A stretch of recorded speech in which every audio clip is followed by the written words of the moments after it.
Alice 97.3, Sarah and Vinnie, Alice's morning show. I got very confused there for a second. My computer put a different story into the... Oh, maybe there's something else happening here. Hi, it's Alice 97.3, Sarah and Vinnie, Alice's morning show. Everything's fine. Don't worry about a thing. Everything's great. It's Friday. That is correct. Everybody's looking forward to the weekend, Word on the street, buddy, is you need my camera, and I'm happy to loan it to you. It's just the lighting here. I look like a tomato constantly on it, so we were just trying to... Oh, is that the lighting? You can borrow my camera. It's the lighting. He doesn't need your camera. Oh. He's supposed to be getting his own camera like yours. Both of us are supposed to get... Supposed to, but Do you guys that's not been have as good months. of cameras as we have? No. No, we don't. Oh. And also, we're supposed to be getting lighting. But, I've been left on red, kind of like you with Stephen Jenkins. Oh. Thanks for the reminder. I was actually thinking about, listen, forget coming in. Just keep, flirting with me. And that could be the bit. You don't need to, He's not going to come in. I can just tell. Okay. You know how you can tell when someone's going to come in? Well, then just keep the flirt going. You don't have to ruin the bit by going, we're doing a bit. I don't know. I'm trying to make you happy. Okay, well then just keep flirting with him. But I don't want him to think I'm flirting with him. I think he's going to come in, and it's going to be a great segment. That's what I believe. I also think maybe you should text him. He's a big star. He's a good get for us. There was a time when stars rolled through radio stations fairly, regularly. Yeah. It doesn't happen anymore. No. I mean, they just go on social media. Matty, what does your Rolodex look like? You got a lot of stars on speed dial? Not these days. Yeah, right. See? Well, because they just go on Instagram and they go, well, promotion done for the day. Right. Somewhere I do still have my actual Rolodex that I remember used to those? have. You'd even staple people's business Oh, credit. yeah. They just looked like these ratty, and we lived and died by them. Like your Rolodex was precious. I remember that it was a big deal when I had somebody put them all into my Palm Pilot. Oh. Those things. I put a lot of effort into that That Palm was Pilot. a complete waste of freaking time because once you got it dialed, the technology right behind it was better. Yep. 2 seconds later, they're like, but we went through all that. The TiVo, I used to string the phone cord across my apartment in Burlingame to let TiVo talk to home base and download all the updated. Now it's such a joke that we even went through that. I know. But, things change. Be careful how quickly you embrace. You spend 4 hours entering all your contacts into some new thing. The Palm Pilot. I know. The Palm Pilot, I Didn't was even like, make this calls. is no. It was just like a notepad, a digital notepad, and also like a place to, maybe you could send, I don't think you could send, I don't think it had any receptivity. Nope. But all of a sudden, you didn't need your Rolex anymore. You could just input, and then you had to re-input everything. Oh, my God. Those were the days, my friends, when we were kids. Now it's like, seriously, I'm bitching because like the thing loaded the wrong story for me. And it didn't load up fast enough. Yeah. Like yesterday, I was going to boycott the Hollywood Reporter because things were like, it's scrolling so slow. What's up with that? What is up with that? I don't know. It was fine today, though. I got a couple stories out of there. Anyway, we're excited. KLLC HD1 San Francisco. See, now the legal ID's done. I actually got talked to about not doing the legal ID the other day when we had like one of the snafus that happened this week. Oh, Robin yeah. goes, oh, you didn't do the legal ID. I'm like, Robin, I can miss it once. They're not going to yank our license. It's fine. You said that to him then, and you're also repeating that on the air. Yeah. Okay. Is that not good? I don't know. I mean, I remember when I started in radio, I had been coming from the beach, remember? Yes. And junior college. I was undiscovered talent at that point. Yeah. No, you were discovered. You're coming to radio. As soon as you were there, they're like, I just discovered someone. I just discovered a guy. But anyway, I went through this. Well, we've got to get you a license, and we've got to get you a radio name, and we've got to get you some, Yeah. And you go through this whole process of the EA. They weren't called EAS then. It was, though. EBS, Whatever Emergency Broadcast System. You have to go through. Now it's the emergency alert system. Mark all that down. Yep. And how you had to log all that. And I had a paper license to broadcast. Yeah, I have that still somewhere. I do too, somewhere. Yeah. I mean, I seriously doubt I still have that. But you had to go through, you had to apply for a license to be on the radio. Such a different time. Such a weird thing. Well, so anyway, I was told it's extremely important, but I don't want to say that into the a microphone. legal ID. Because between 6 minutes before and 6 minutes after, that's your window. We're signposting, that we're not doing that anymore. Yeah. No, I'm good. I'll do it. I did it. Right at the top of the hour. All right. I just felt like, I was like, really? Are you going to check my license too? Well, we all have is been he told. the is he Who the police knows? around here? No one. The trickle down doesn't happen. Maybe someone in corporate's like, oh, we should have stopped that 15 years ago. That's not even a thing anymore. Right. Who knows? I don't know. It's like the legal identification with the call letters and the town of license. I went through, this stuff happens. It's no big deal, but I was going through on my phone to look at some Sarah and Vinnie stuff just to see how it was positioned on the internet or whatever. Uh-huh. I think it was the Odyssey app, actually. Either way, I pulled up the secret show and the graphic there. 2 of the 4 people in the graphic haven't been here for at least 2 years. Yes. And I went, what? We just let that sit there. Yeah. Well, because we are not putting any new episodes up, so I know. nobody And noticed. I went to someone and went, these people, and they were like, oh. Let's get that photo that you guys took 20 years ago and put that up there so we look young and hot. Well, listen, do you want to go take new pictures? I certainly do not. Well, that's better that than nothing. But and honestly, we should have stand-ins if we do new pictures anyway. I mean, they're too hot. Yeah, the hot room can take right, the hot young can take. You guys are beautiful. Oh, get out of here. You're beautiful. Oh, it's tough. It's wrong. Bob. Vincenzo. What are the youngsters doing this Friday night as we are right mid-weekend before heading into the biggest weekend, which is Super Bowl weekend? What are you doing? You have DJ spinners? Are you going to go to a rave? Go bowling and eat Chinese food? Ooh. Are you going to, I don't know. That sounds fun. It's the tail end of dry January tonight. So. Did you do a dry-uary? I mean, I did mostly. You didn't have any drinks? I had a few. Okay. All right. Dry-ish. It was damp-uary. Most days were damp-uary.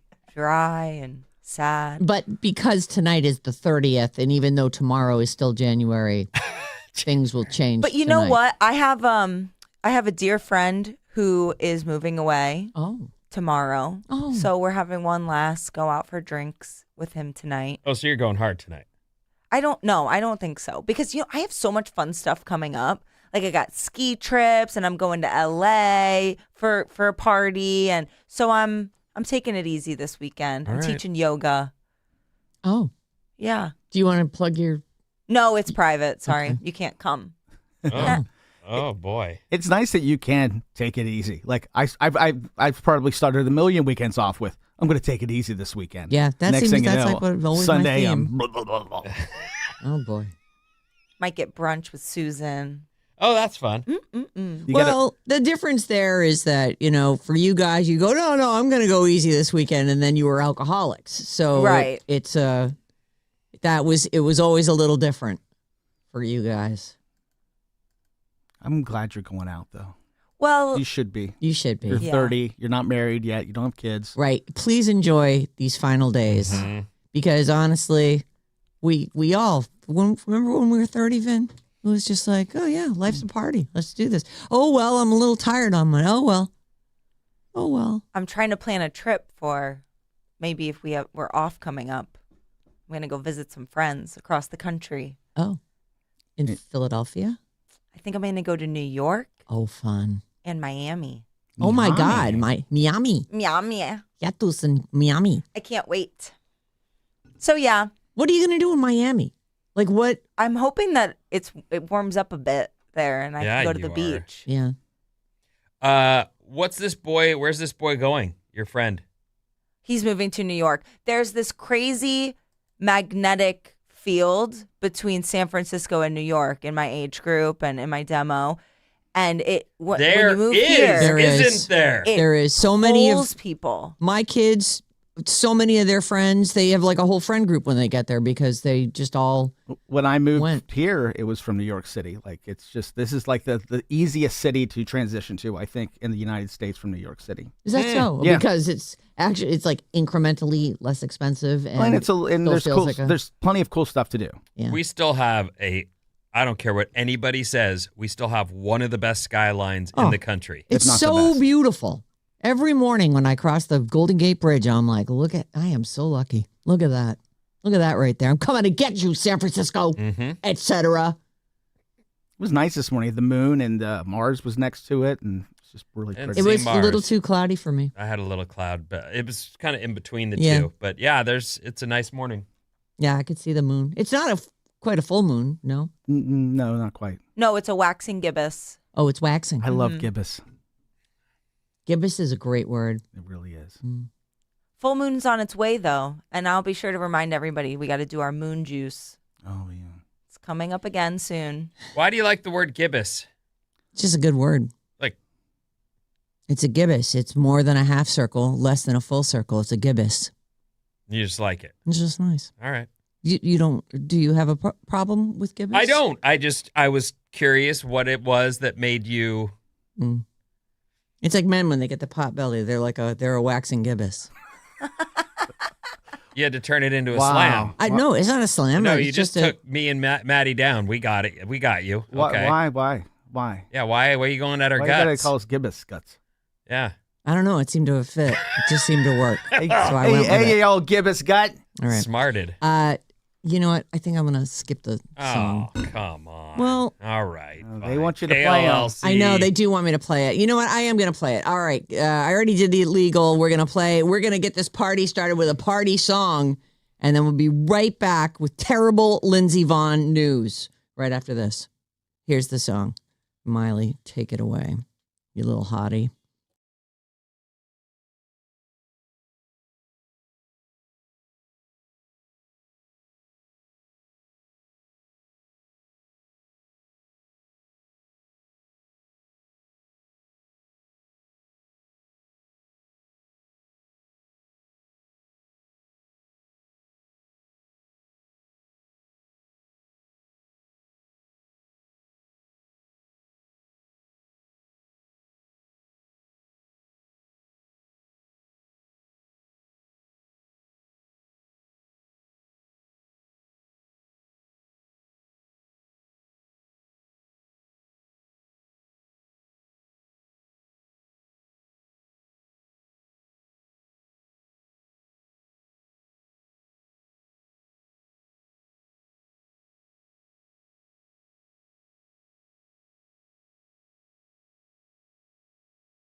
That's like a really fun sing-along song. Mm-hmm.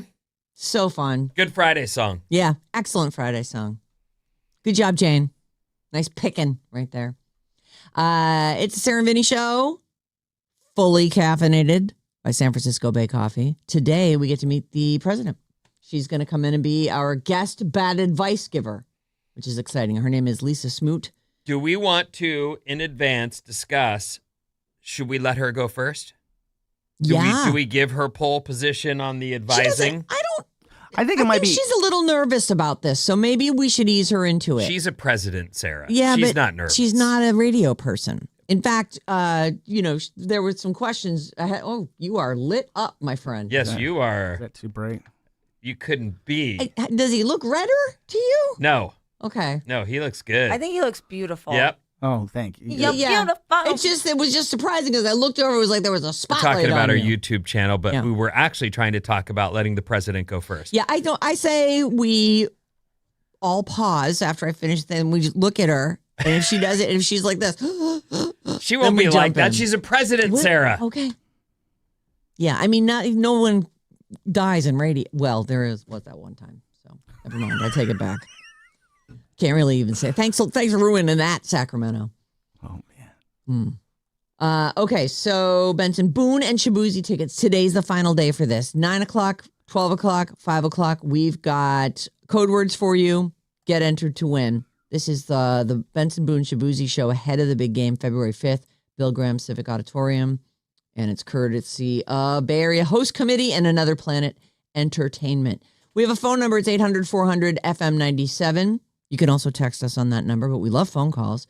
And I'm going to get started here with Lindsey Vonn. This is terrible news. There was all kinds of talk about her really crushing it in the Olympics.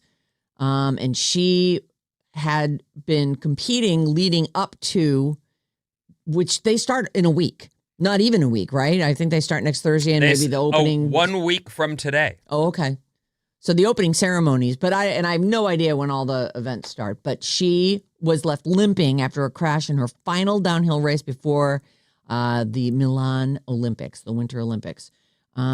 She crashed Friday. They're already in Friday, and she was airlifted from the course.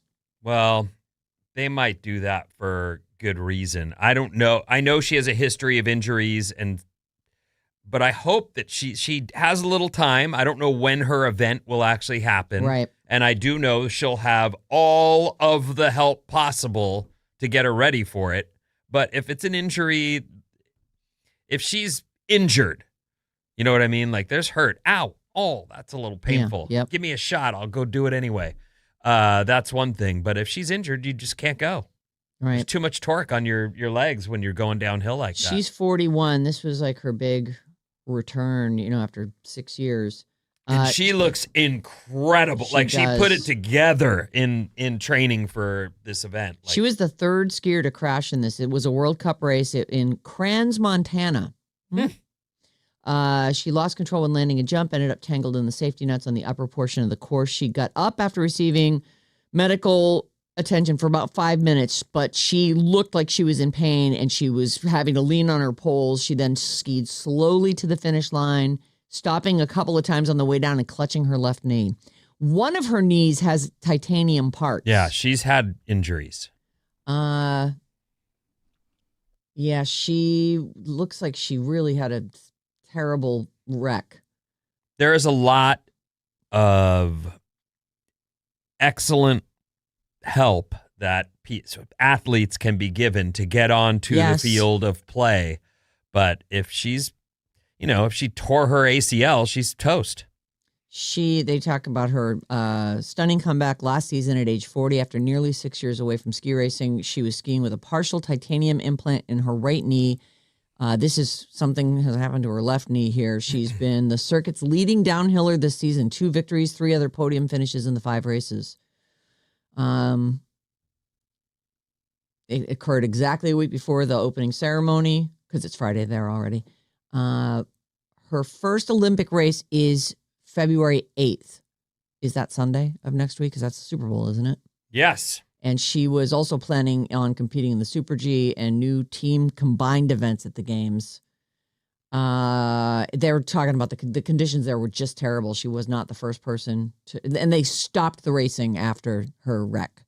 So Great. I know. After. I know.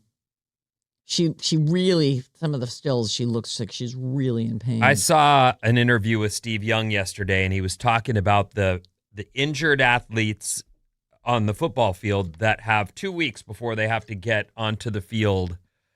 And Steve was saying that's like a lifetime in the NFL. Like we're used to having 6 days max.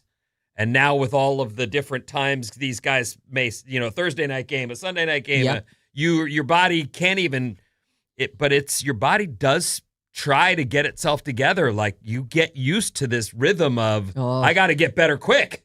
And 2 weeks, he's like, it's a lifetime. Anyone with injuries, unless they're, actually a tear, right? Right. Then they're going to be good to go. And that's 2 weeks. So we'll see, where she comes in and what she has a full week. She has a full week. Yeah. So we'll see if that's and things hurt a lot when they first happen to you. And so that's what I'm saying. If a little strain, a little sprain. A bruise, she'll be okay. Yeah. A little Fingers strain, crossed. she'll be okay. Yeah. They'll do all the stuff. I know. They do have medical You ever miracles seen at one of their those fingers. massagers with the ball on the end and it goes, you pull it like a gun and it goes, brrr. Yeah. They can do so many things with those things. I've used it on my back before. Yeah. Brrr. John has one I of feel those better. too. Okay. Oh, Let's get after it. Whatever it is. Whatever it is. your aches, your pains, your whatnot. So, Lindsay, I highly recommend what do you call that? The massage gun. It is like a massage gun. Like, John has one too? He does. Huh. I think Johnny Mosley gave it to him. Johnny Mosley gets so much free stuff just sent to him, like, please post about this. He's and a then national hero. He would every week he'd come over to cut the Johnny Mosley podcast, and he would be like, "John, I got you this." He'd go, "It's Johnny," hey, it's Johnny, and he would give John, like oils for his face, and crazy. I bet John's better than ever thanks to Johnny Mosley. Sure, I do see him using it like from time to time. Yeah, I would love that. Your neighbor's Johnny Mosley, and he just rolls in to do his podcast Hey, and I'm drops. here. Hey, it's there's a bunch Johnny. of the free stuff I'm not using this week. So I was texting with Johnny because I was asking him if he was going to be in Milan doing anything for the Olympics. He's actually going to be here working for NBC Bay Area called a show In the Zone. It's a little fireside chat with the youngest Olympian for the team USA, 15-year-old crazy Abby Wittenberger. So that's Crazy Abby Wittenberger. Crazy period, Abby Wittenberger. I was like, that's quite the Olympic nickname. Quite the nickname, Crazy right. Abby. Crazy Abby. Hey, it's Johnny. It's called In the Zone. Hey, it's Johnny Mosley. He's very charming. He is. Well, good luck to Lindsay. I hope she can I get know. it together. That was a big. It's been all the rage. It's a big story, and she's been doing a lot of bikini photos on the internet to promote her big appearance in the upcoming Olympics. Look how fit I am. She I'm looks ready to go. I'm telling you, she looks great. Yeah. Rob Gronkowski's in the news today with Gronk. Captain Obvious. Single Tom Brady, more fun than married Tom Brady. He going out every weekend. Well, he's also not. What? He's not football player Tom Brady anymore either. Also not married. Yeah. Lots of fun now. Yeah, I bet. Oh, he fun guy. Fun guy, Tom. He did a guest spot on the Today Show yesterday. Gronk did. Yeah, he's got to be a pretty fun guest. Gronk is fun on the NFL broadcast. He's now part of, I think it's the Fox team. Yeah. And he's the youngest guy, but they show them all standing up. He's also the biggest guy. Like, even standing next to Howie Long, he's way bigger than that dude. How tall is he? Is he like 6'7"? Something like that, Yeah. because he's towering over the rest of the dudes. Gronk says that he, let's see. I was single. I first got in the league. Tom was married. I was like, hey, this guy's lame. He never go out with me. Now he goes out every weekend and I'm at home with my girl. Oh, poor Gronk. I know. Gronk is 6'6". Oh, 6'6". He's got a girlfriend named Camille Kostek. And they've been dating for like 10 years. What's that chick look like? Let's have a look at it. Camille Kostek? Camille Kostek. Kostek. Oh, But- she's cute. Gronk girlfriend. Let's have a look at her. Oh God, she looks like Cindy Lou Who, who's in her slutty era. What? She looks like Amanda Seyfried to me. She got that going on. She's super cute. Yeah, that chick's smoking hot. Yeah, they're kids, and she's like, I like Gronk. Him fun. She's probably really smart, but I don't know. Spike me again! Oh, spike up. Super fun. Let's stay home. We'll Netflix and chill. Me like Netflix and chill. Okay. That guy, though. Oh, that tickles. Oh, Camille.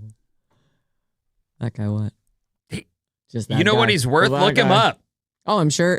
Are you kidding me? Rob Gronkowski, and he's getting paid to be a commentator On now. Fox TV and the weekends and doing the Today Show. He's turned that into life is fun. You know, I never know if you can believe them, but he's one of those guys who said, I have never spent my paychecks from the NFL. John said that too. I don't know. Maybe you guys read the same story that he bought a fairly modest, I think in Miami or around thereabouts, condo, and he only spent sponsorship dollars and saved. Okay, do we have his net worth? Yeah. All right. I say that he is worth $64 million. $65 million. 66. Oh, I just got... Sarah wins. It's 45 million. 45. I'm surprised. Oh, so he's poor. It's poor. Oh my God. Oh, I have that girl. I'm not poor. Oh, Gronk. It's good money. 45 mil. I Yeah. thought it was more, but I still... You only Yeah, catch... that You ain't run out nothing to for a sneeze pass, 10 times, and you get thrown the ball once. So really, gets a lot of his money is just running around on the field. Yep. I run around. I know exactly where to put my feet. I practice. And I know what to do. And Tom say he's really proud of me. Oh, boy. But I can't go out with him because I've got a girl. Cardi B is set to perform at a star-studded Fanatics Super Bowl party with a special cameo from Robert Kraft. Apparently that's the owner of the New England Patriots. And she is going to play some kind of show. He's going to jump up on there. And she dates Stefan Diggs.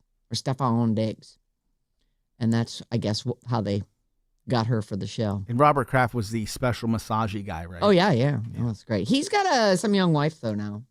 Oh, he already remarried? I think so. Wow. Another cute blonde. Was she his girlfriend at the time? Remember, he had a girlfriend for a long time. Well, he had a wife for a long time is really what the deal was. And then I think she passed away. Yeah.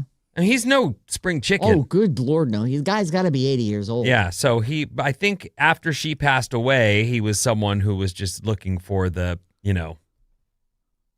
extra massage. Mm. Yeah, he's been dating Dr. Dana Bloomberg since 2017, and they got married in 2022. And when was he arrested? For the massage Right around then, I think. fun? Well, Maybe he snagged a girlfriend right afterwards. 2019. oh, he was with her. I thought Oh, there was crunch. a situation. Well, She was probably like, well, I got the day off. I didn't have to do anything that day. Maybe she was out of town. so it's okay. What's a man to do? Are you okay with that? No. You're not okay Well, I with don't know. special massage? Oh, no. I'm okay with special massage, but I mean, it's up to the boundaries of their relationship. I just was curious making what fun you of him. think. That's all. It depends. All right. It depends Anyway. on what? Yeah, what does it On a depend million things, Vinny. Oh, she just looked away with a snarky look on her I- face. well, like, I "Ugh, I'm gotta- disgusted with you. I got a feeling I needed a sip of my I'm just San trying to Francisco Bay learn. coffee. I'm not trying to put you on the spot. I'm just trying to understand the youth of today. That's all. Yeah, I'm with you. I can't understand her at all half the time. Other times I'm like, oh yeah, no. Who knows where you're coming from? You might be like, without oil? Without oil's okay. With oil would have been one step too. Who knows? I don't know. Like that's the line. I don't know. Massage oil or no massage oil. Sure. Yeah. All right, Vinny, what's coming up in the news? For crying out loud. Did we just ruin the last part of your break with this nonsense? Yep. Fine. You better duck, Josh. You're the new Karen after these.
Alice 97.3, Sarah and Vinnie, powered by San Francisco Bay Coffee. Check out the Alice 973 Instagram for video reels and pics from the Sarah and Vinnie Morning Show daily, plus links to all our personal profiles.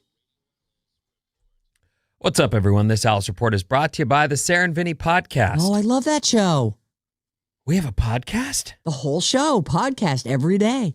Listen to the Sarah and Vinnie full show podcast on the Odyssey. It's an app. Apple Podcasts, Spotify, or wherever you get your podcasts. Who knows where you get them? They're around. But there we are. Yep. Waiting for you to listen to us. Hello. Just press play.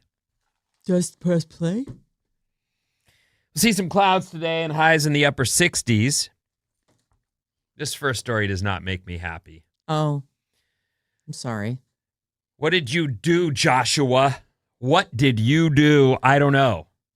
I just read this and went, something must have been, must be like a groundswell happening beyond my reach. Yeah. That I don't know about this either. Did someone, because here's the thing, did someone named Karen do something, or was it just like, that's just a white lady name, I don't know if there was a Karen from Go that Right. started it, and then we just called every white lady with that weird haircut a Karen, hi, I'm a victim, but I don't take this crap. My name's Karen. I got I'm a gonna bad talk hair to management. and I'm going to let you have it. I'm reporting you. Right. Because I'm Karen. Sorry, Karen.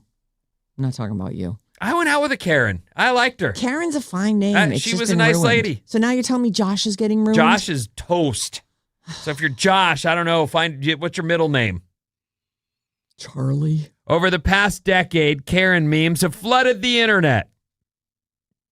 Give the internet a look if you don't trust me or believe me on this one. We have a friend named Karen that our kids and my wife call Narek in public because she's like, just don't. How incredibly It's a joke, annoying. but it is what they're doing. They call her Narek and she answers to it. Karen is a person filled with entitlement and privilege. Any minor inconvenience turns into full-on victimhood. And, of course, she's known for the blonde, choppy, asymmetrical bob hairdo that we all associate with Kate from Kate Plus 8. Yeah. Yeah.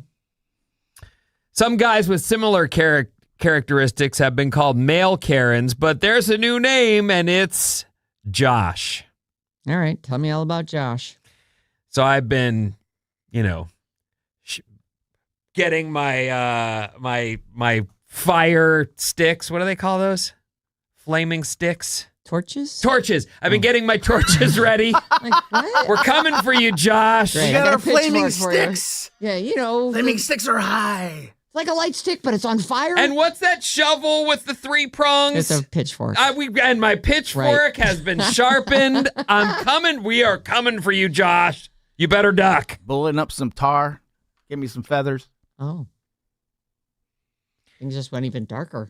A new report dug into the latest memes on the name Josh, and here's the deal. He's a terrible boyfriend. Oh. And any white woman who's dated him hates him. Okay. He's the guy who insists, I'm just keeping it real. Meanwhile, he's just being mean, cruel, maybe even racist. Does his profile picture have a seatbelt going across his chest? Probably.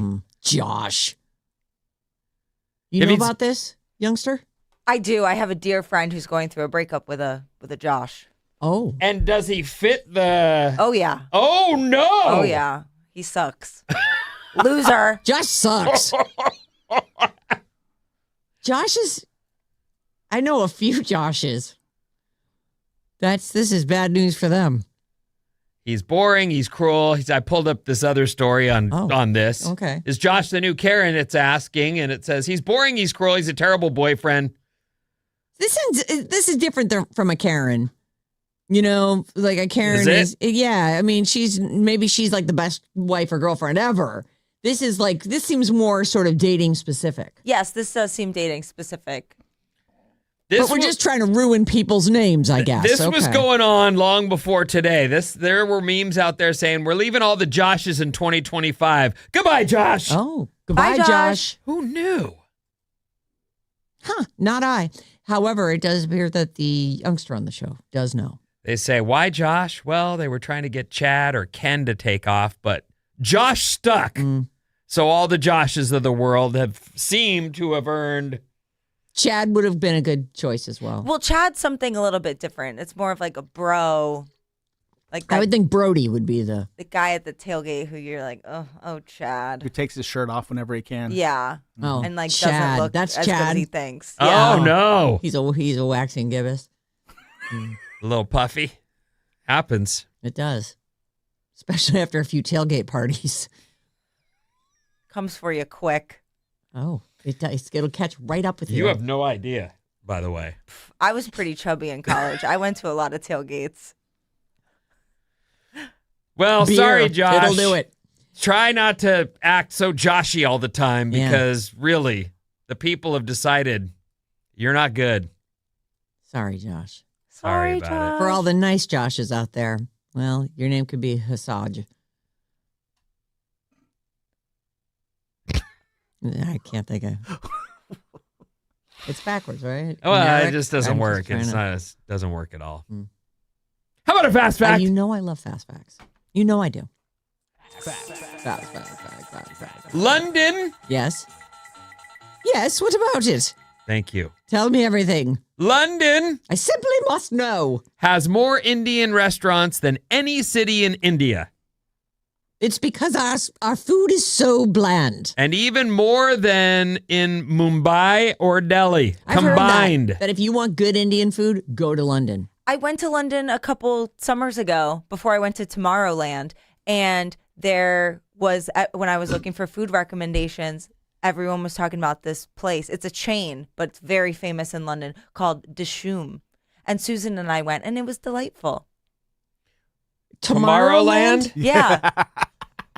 Like the biggest EDM festival in the world. Never heard of it. Oh. No, It's I in know it Belgium. as a place in Disneyland. So you Oh, no. stopped in London, Yes. and then you flew over to Belgium. to Amsterdam.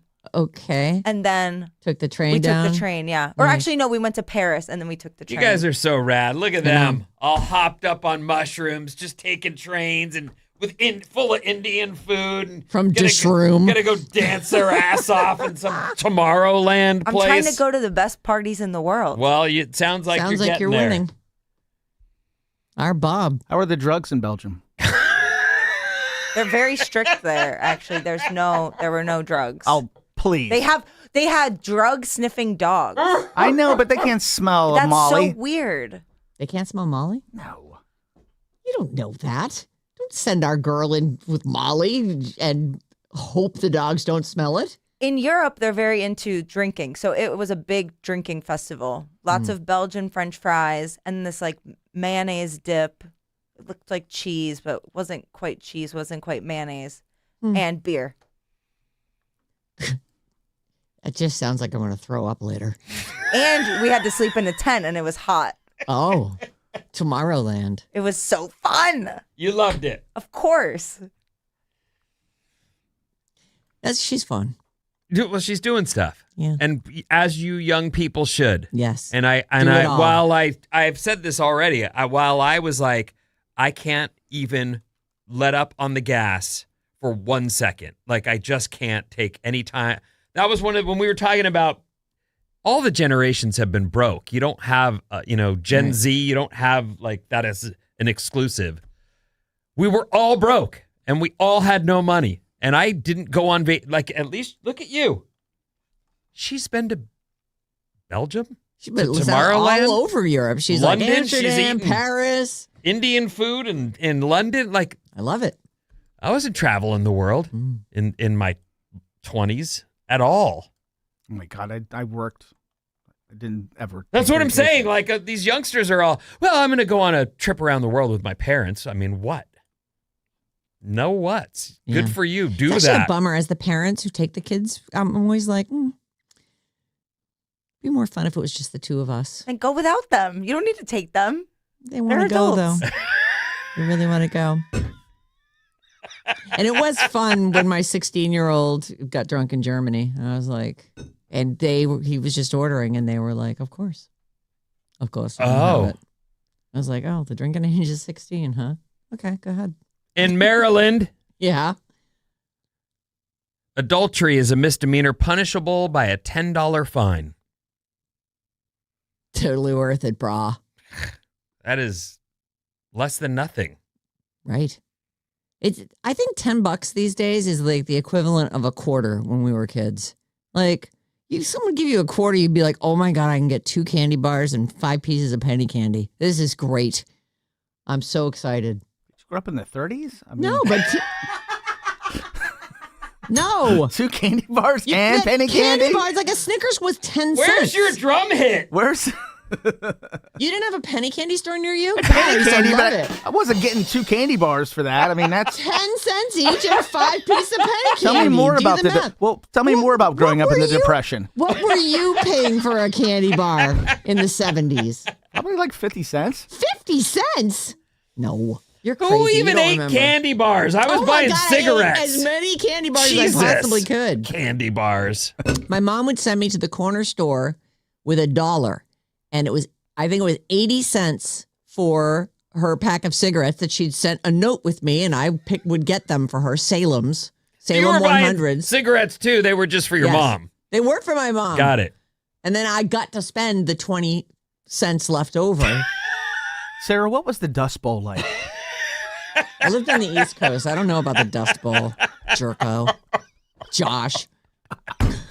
Oh, in my face. You're a terrible boyfriend. I don't think he is. He seems like a generous lover, don't you think? Yes. Very generous. You have to have a girlfriend to be a bad boyfriend. Oh, yeah. That is true. He does. He's got a wife. He's a bad husband? Well, that's been established. That is absolutely fact. Oh, Matty. Oh. I hate you all so much. The distance between their homes speaks to that. Ouch. They're making it work, though. Disgusting habits.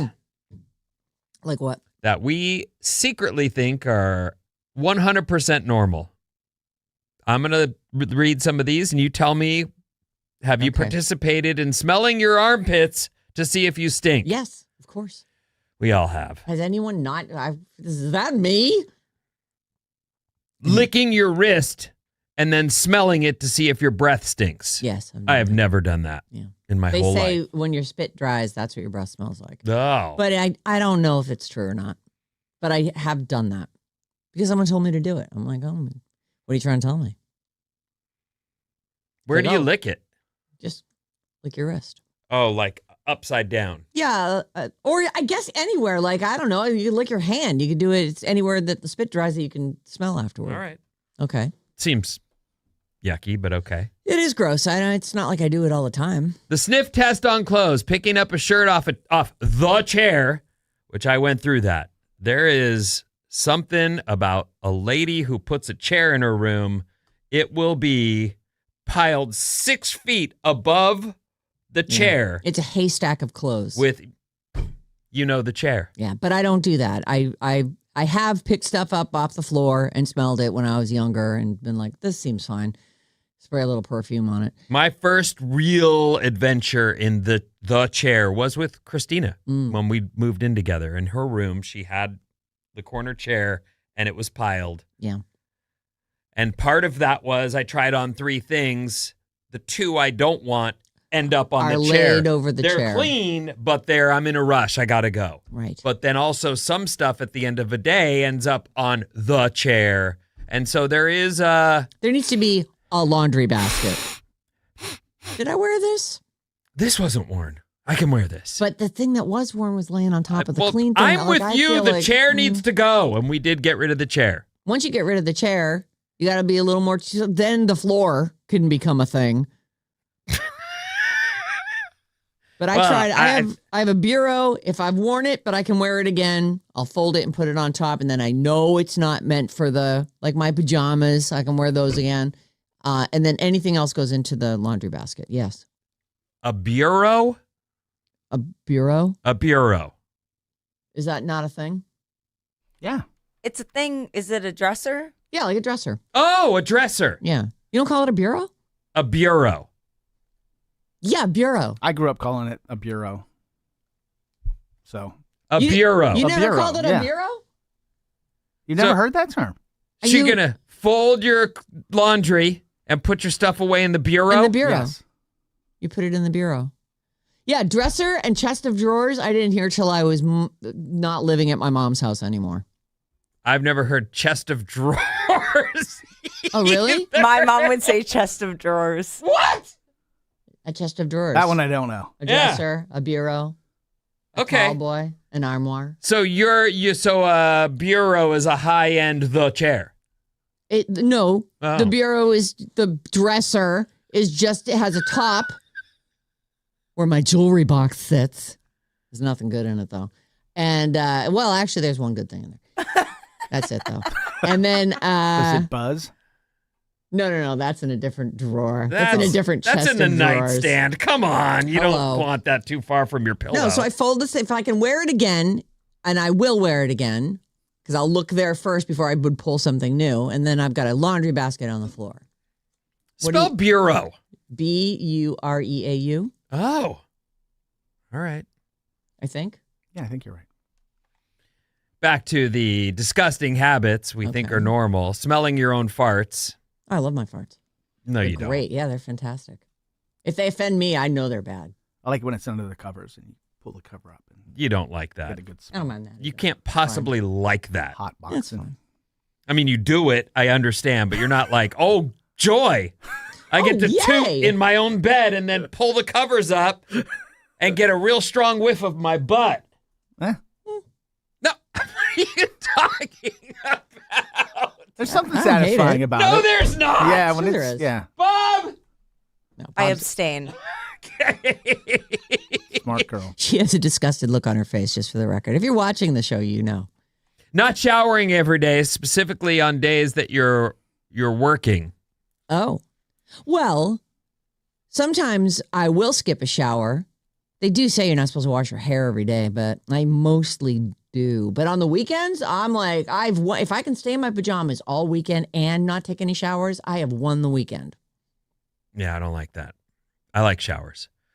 And I don't know why, but both of my daughters don't want to shower. Because And their there's hair. a conversation It's the and there's a whole whole thing. thing. It's like, And now then I'm wet. I gotta one take of the time out of times my day. I'm watching my daughter, this is my older kid, get ready to shower.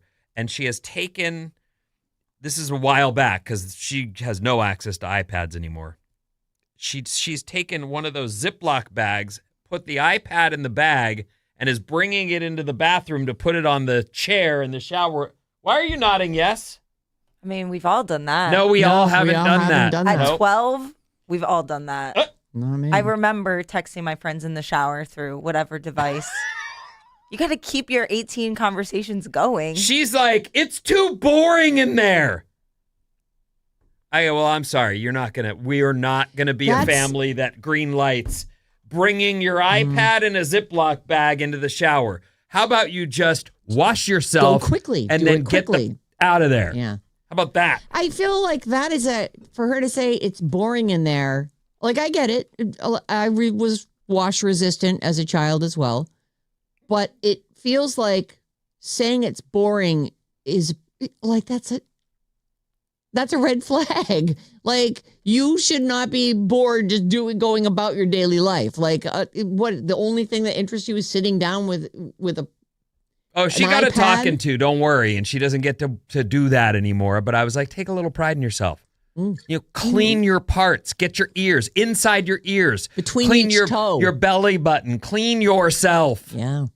Scrub a dub dub. And on the list is smelling your boob sweat. The guy version is, in your pants. Oh, But it's that that. is stinky, man. Well, Boob sweat, I've never it smelled happens. it. There's I nothing don't- you can do. I mean, that's. But I would say that I always want happy customers, so I will. I would never have a whole day and then try to sell that to somebody. I would shower first and then be like, I'm all good. Yeah.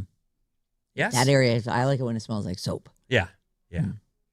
Oh, goodness. I believe that we got bad advice coming up. What's here it? in a second. I'm out of Smoot time. I just didn't even walked get to in. finish. I'll finish this another time. We got some. We have a lot of stuff happening.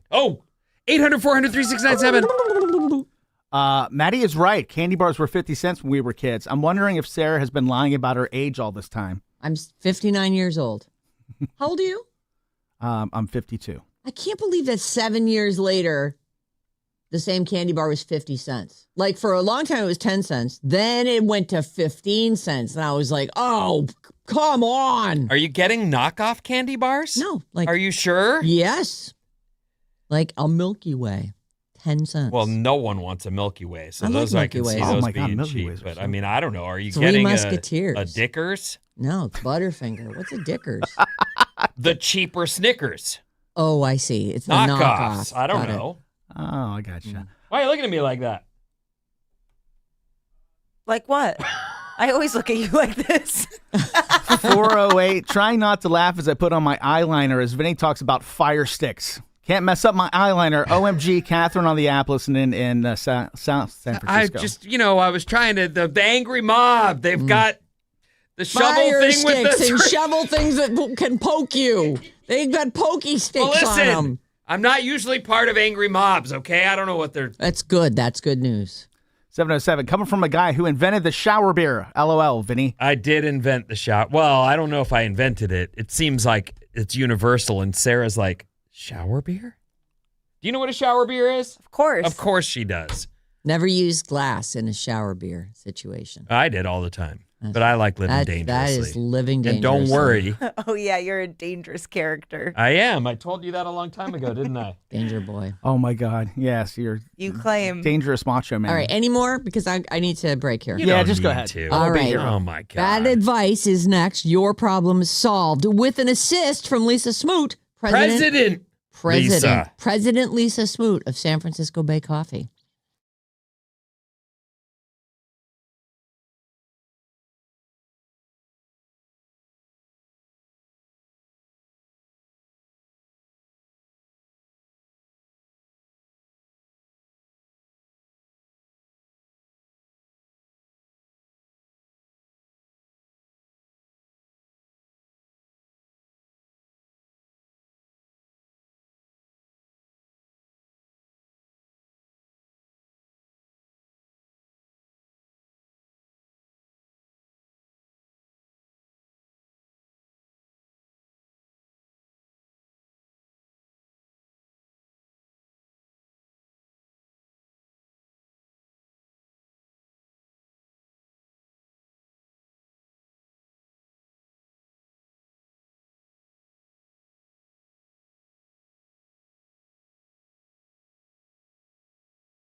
Trouble, trouble, trouble. You know, trouble has arrived. I'm going to tell you something. Lisa Smoot's coming in hot. Like, she's got stories. We've got coffee. San Francisco Bay Coffee. We are all fueled up. Oh, my God. Now she's not talking? Now, listen. I'm not sure what I'm supposed to talk. Listen, Vinnie comes in. I come in and I go, oh, my God, you're not going to believe the story that Lisa Smoot has about our connection. And he goes out to say hi. And he comes back in and he goes, my story's better than yours. It is, for sure. So by a lot. I'm betting that my story wins. Okay. I'll bet you $5. So in October, I went to Fort Worth for a family business conference with Wells Fargo. This is President Lisa. President Lisa. Madam President. Right.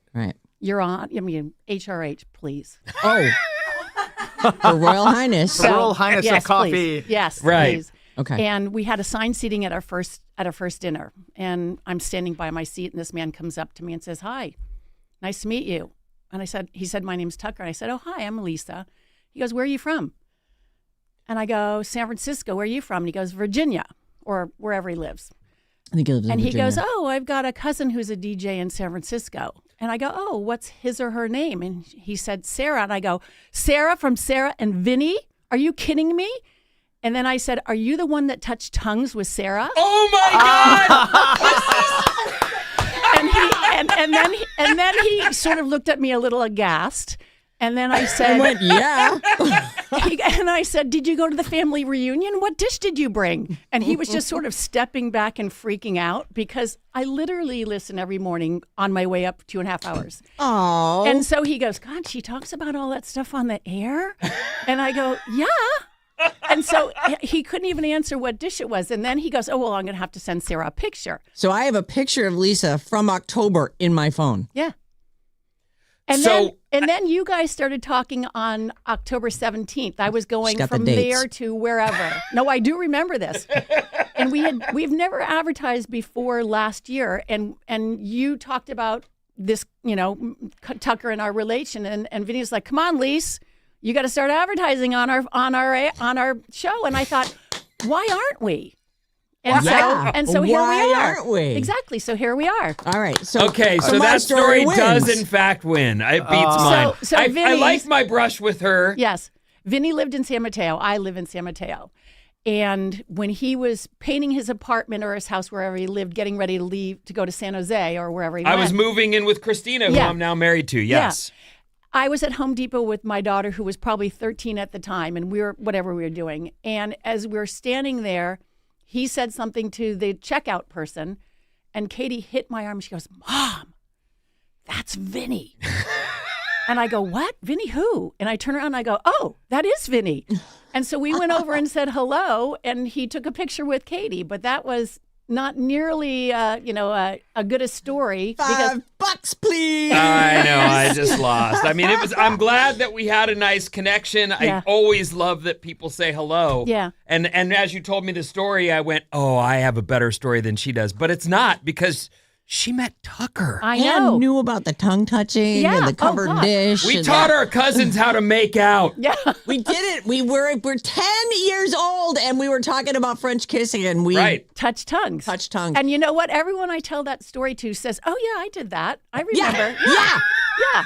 So it's not that unusual. Well, thank you so much, You're Lisa, welcome. for the backup. $5, please. You got it. All right. Vinny, hit her. I will. Oh, man. So we're talking with Madam President, Her Royal Highness Lisa Smoot, who is she's the president of San Francisco Bay Coffee. We're super proud and psyched to have you as part of the show. How do you like how we branded the whole studio? I love it. It's amazing, right? I look on Instagram and see the snippets, and I'm like, look, you guys, here we are. Look, there we are. It's awesome. You've got us all jumped up on caffeine. All right, so this is a fun. Anything that you'd like to state before we jump right into our, do you have a mission statement or something that you'd like to tell our listeners about San Francisco Bay Coffee? We are a family-owned business, been in business for 47 years. My dad started the company 1979, I think it was. That's awesome. He literally liquidated everything he owned, including his kids' college tuition. Oh, boy. At 42 years old, I think about this all the time. 42 years old, he liquidated everything he had, said, you're going to have to pay for college, and bought this bankrupt coffee and tea company. And from there, it just snowballed and got bigger and bigger. We bought a coffee company. Oh. We became vertically integrated. We are one of 2. What does that mean? We have coffee roasting. We have roasting, we have milling, and we have farms. I was just in Panama last week at our farms in Panama. Beautiful place. I'm sure the surfing's awesome. From the ground up is what you're talking about, Yeah. all the way. Yeah. Oh. Yeah. That is awesome. Yeah. And we are one of 2 100% sustainably sourced coffee in the nation. Really? Pete's is the other one. And, we make sure there's no child labor, fair wages, all that kind of stuff. So, yeah, it's fun. Nice. And I liked that you have the compostable coffee, the little pods. Yeah, pod to sod in 90 days. Pod to sod in 90 days. Yeah. I like it. Yeah.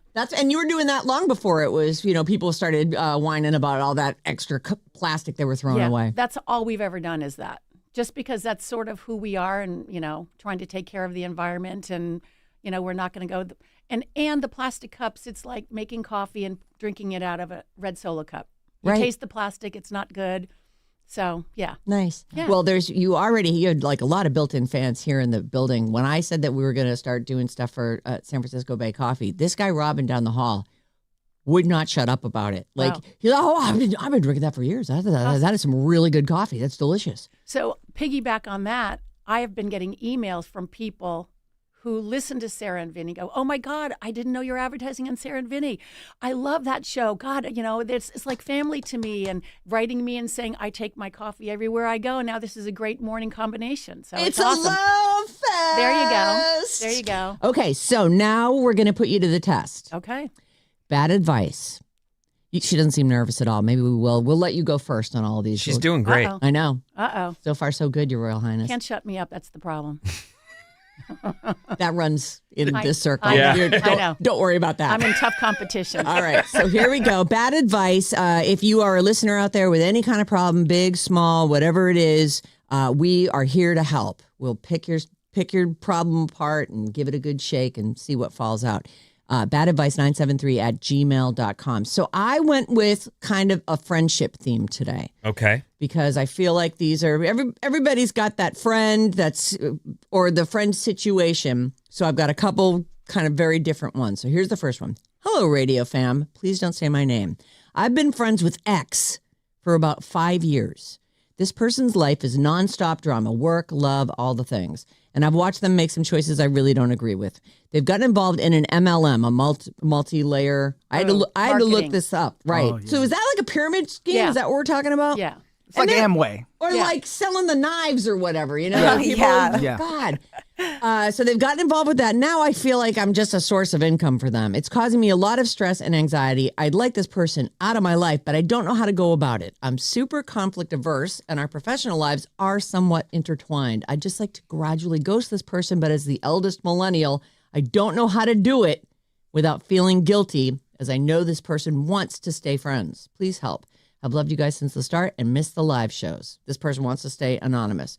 All right, Lisa, you're first up. Cut them loose. How do you do it, though? She knows she wants to. Just stop being available. That's what I would say. Just, sorry, I can't. And, touch base every once in a while. People come into your lives, I believe, that for a certain amount of times for things. And then when it starts getting toxic in your mind, why are you staying? It's only going to make you feel worse. So I would just be less and less available, be cordial. What if they call you out on it? Then you just say, I'm trying to take a step back. Yeah, I'm trying to work on myself. Oh, that's pretty good. I'm trying to work It's on not myself. you, it's me. Yeah, exactly. That's the cliche. It's not you, it's me. But I would just step back and say, I'm sorry. I'm super busy, and I'm trying to work on some XYZs, whatever it is, myself, and I need time by myself. Space. I need time and space. Nice. That's what I would say. Vinny, I know punt is the answer. Well, I actually think that President Lisa, I was with her for the first half of her answer, which is try to pull back a little. But then if the questions come in, that's when you bring out the cold, hard truth. And you just say. And I've been working on my tact. We talked about this the other day. I have usually the cold, hard truth comes right to mind. Mm-hmm. And then I have to soften that and pad that and find a way to make that a little more tactful. But honestly, the cold, hard truth, if she doesn't pick up what you're putting down, or he, I don't know if I just assume that but my answer is that after you've tried to back away and you get that sort of relentless, what's going on? What's the happening? deal? That's when you just say, listen, it's you. The drama, it's too much. I mean, it's fair to say that. Like, I in my own life don't want no trouble. Yeah. And I see that you are busy with it. Right. And I say, get after it. Do your thing, but I'm not interested. Yeah. I feel like it is complicated because she does say their professional lives are somewhat intertwined. So I don't really know what that means. That's why I feel like the soft leave back away is the start. We're and then fine. The hard, I'm just so busy. And then the hardcore, I'm sorry, you're drama. You're a bust. Like this is like when we were out, in our partying days when we were kids. The person who was trouble needed to be left behind because we don't want that. Yeah. Right. We're trying to have fun and enjoy ourselves, and this person seems to bring the cops or, whatever, What are you doing? Parents. Riffraff. We're trying to have some fun. Like, why are we always in trouble with this person? Maddie, Bob? I totally agree with Vinnie. Some specifics about how to step away is, if they reach out and they want to make plans, text back very slowly. Don't text back right away. Maybe wait a couple of days, maybe even let them follow up. Obviously, don't initiate anything first. Yes, don't initiate. Make excuses as to why you can't do things, but don't be overly nice and friendly in your text messages because you don't want to send mixed signals. And I completely agree with Vinnie on the point of being honest if it comes to that, because people deserve to know the truth. Mm-hmm. And if someone is going through their lives and they're having all of these relationships that aren't working out, but the person is always telling them, oh no, it's not you, it's me, don't worry, I'm just need space, like you're great, then they're less likely to be able to reflect on things that they might actually need to reflect on. Oh. And that's unfair to them. Mm-hmm. That's like that movie High Fidelity we just reviewed. Like the guy needed to get some hard truths to actually go, hold on a second. Mm-hmm. Maybe it is me. We can learn. We can learn from cinema. All right, Maddie. I agree with Lisa. This is every breakup with a girlfriend I've ever had. I do the slow ghosting. Oh. Over time. Just not available. Just, I have pulled the issue with me. Ghost. But I'm with her. I would feel I'm like one of these people that just feels like I don't like it when somebody's angry with me, and I don't want to make them angry, so I don't want to just tell them, "Hey, you suck." So I would just keep ghosting until finally they get the hint. If they don't get the hint, then you do have to eventually say, "You're not getting the hint here. I'm busy. I'm too busy for you." Interesting sort of character in many people's lives. I have a friend who she's a lot, and she knows she's a lot, but she also, when she's told she's a lot, it hurts her like to her core. And you're not trying to do that, but she's aware that she's a lot. She knows she is. It's unfair to latch on to the people around you when you know that that's who you are and what you bring into their lives, though. You know what I mean? Yeah. Like, she's aware of it. It just hurts her when she's told, you're a lot, man. You're a lot. I don't want to have to manage you. I can't take it anymore. So I think that she got it. Yeah. Right out of the gate, the first answer. Try the slow move. And then in the end, you may have to just say, you're too much. Yeah. And You're quit buying too much. stuff from her. Like, stop that. Yeah. Exactly. You're That's not not enabling. required. I'm not doing that. That's enabling her. Right. Oh, Lisa just crushed this. Yeah. Good job, Lisa. All right, here's the next one. This one's a little bit more involved. All right. Hi, Alice team. I'm ready to seek your advice on a friendship dynamic that has been weighing on me. I'm part of a long-standing group of 8 women who have known each other since various stages of life, elementary, middle, and high school. So these are childhood friends, 8 of them. We're now in our mid to late 30s and live throughout the Bay Area. 2 members of the group are mothers, each with 2 kids. The rest of us, the other 6, no kids, and have chosen not to have them in the future. Even though we've chosen not to become parents ourselves, we attend every birthday party, baptism, and other child-centered events, bring gifts, make a genuine effort to be present and supportive even when it requires travel or schedule adjustments. You're good friends. You are really good friends. Because going to a kid birthday party without a kid is, I don't understand it. Well, the nice thing about going without a kid is that you can look around and go, oh, this is why. I have chosen correctly. Thank God, Jesus. Okay. Yep. Right. So here's where it starts. In December 2024, one of the moms sent a group text explaining she was planning her daughter's first birthday party and would only be inviting friends with children, citing space and budget limitations. While we understood the practical explanation, it stung, and none of the childless friends responded to her text. About 2 weeks later, she followed up saying she'd reconsidered and the party wouldn't be the same without us extending an invitation to everyone. By then, most of us had made other plans and were no longer available. Plus, it felt more like a pity invitation, so none of us attended. Or 0 RSVPs, and then they need bodies in the place. Right. Oh. Where's my I bell? didn't even think Cynical. about that. Yeah. That's good. Yeah. I mean, these people's, ostensibly, this is the friend group, you know? You know what, though? I will say, and I think this is pretty widely known, as you have kids, they have friends or whether it's from daycare or from... You do acquire a friend group. And you acquire a friend group and all those kids play together. And that is, if you don't have that, you need to build that. Right. It's an important part of and you end up being very grateful for those people. It's that incredible Yes. support. because they Yes. can play with each other, and then you two Pick up- can... Pick up your kids at carpool. Yes, Or, all that the stuff. Yeah. Absolutely. Yeah. If you need an emergency place for your kid to go, then you've got these So other I parents. do, in her defense, understand what she's trying to build there, is Yeah. that friend group. Yeah. So now we're fast forwarding to this past fall, 2025. The same friend texted the group asking us to keep a Saturday in January open for the same daughter's second birthday. We all responded enthusiastically. January came and went. There was no follow-up, no invitation, no clarification. We later learned that there was a party. Happened the first week in January, and only the other friend with children received a formal invitation. This has left the childless members of the group feeling confused and hurt. We don't believe there's any malice or ill intent behind her actions, but the repeated exclusion feels significant and difficult to ignore. It's sad to feel like we're valued friends only conditionally, and it's even harder that she may not realize the impact this has on the group as a whole. Do we have the right to feel snubbed? Here's where our questions come in. Yes. Do we have the right to feel snubbed? Is this just an unfortunate but common reality of friendships changing as people become parents? Or is this something that deserves a conversation? How should we navigate this without creating unnecessary tension? Thank you for your perspective and for making my morning commute much more bearable over the years. Sincerely, the friends without car seats. Very clever. Cute. You want to go first? Yeah. Friends without car seats, I would call them out and say, hey, I feel like, I've been snubbed. And we are, we've known each other for 50 years, 30 years, 40 years, whatever it is. Right, childhood friends. What's going on?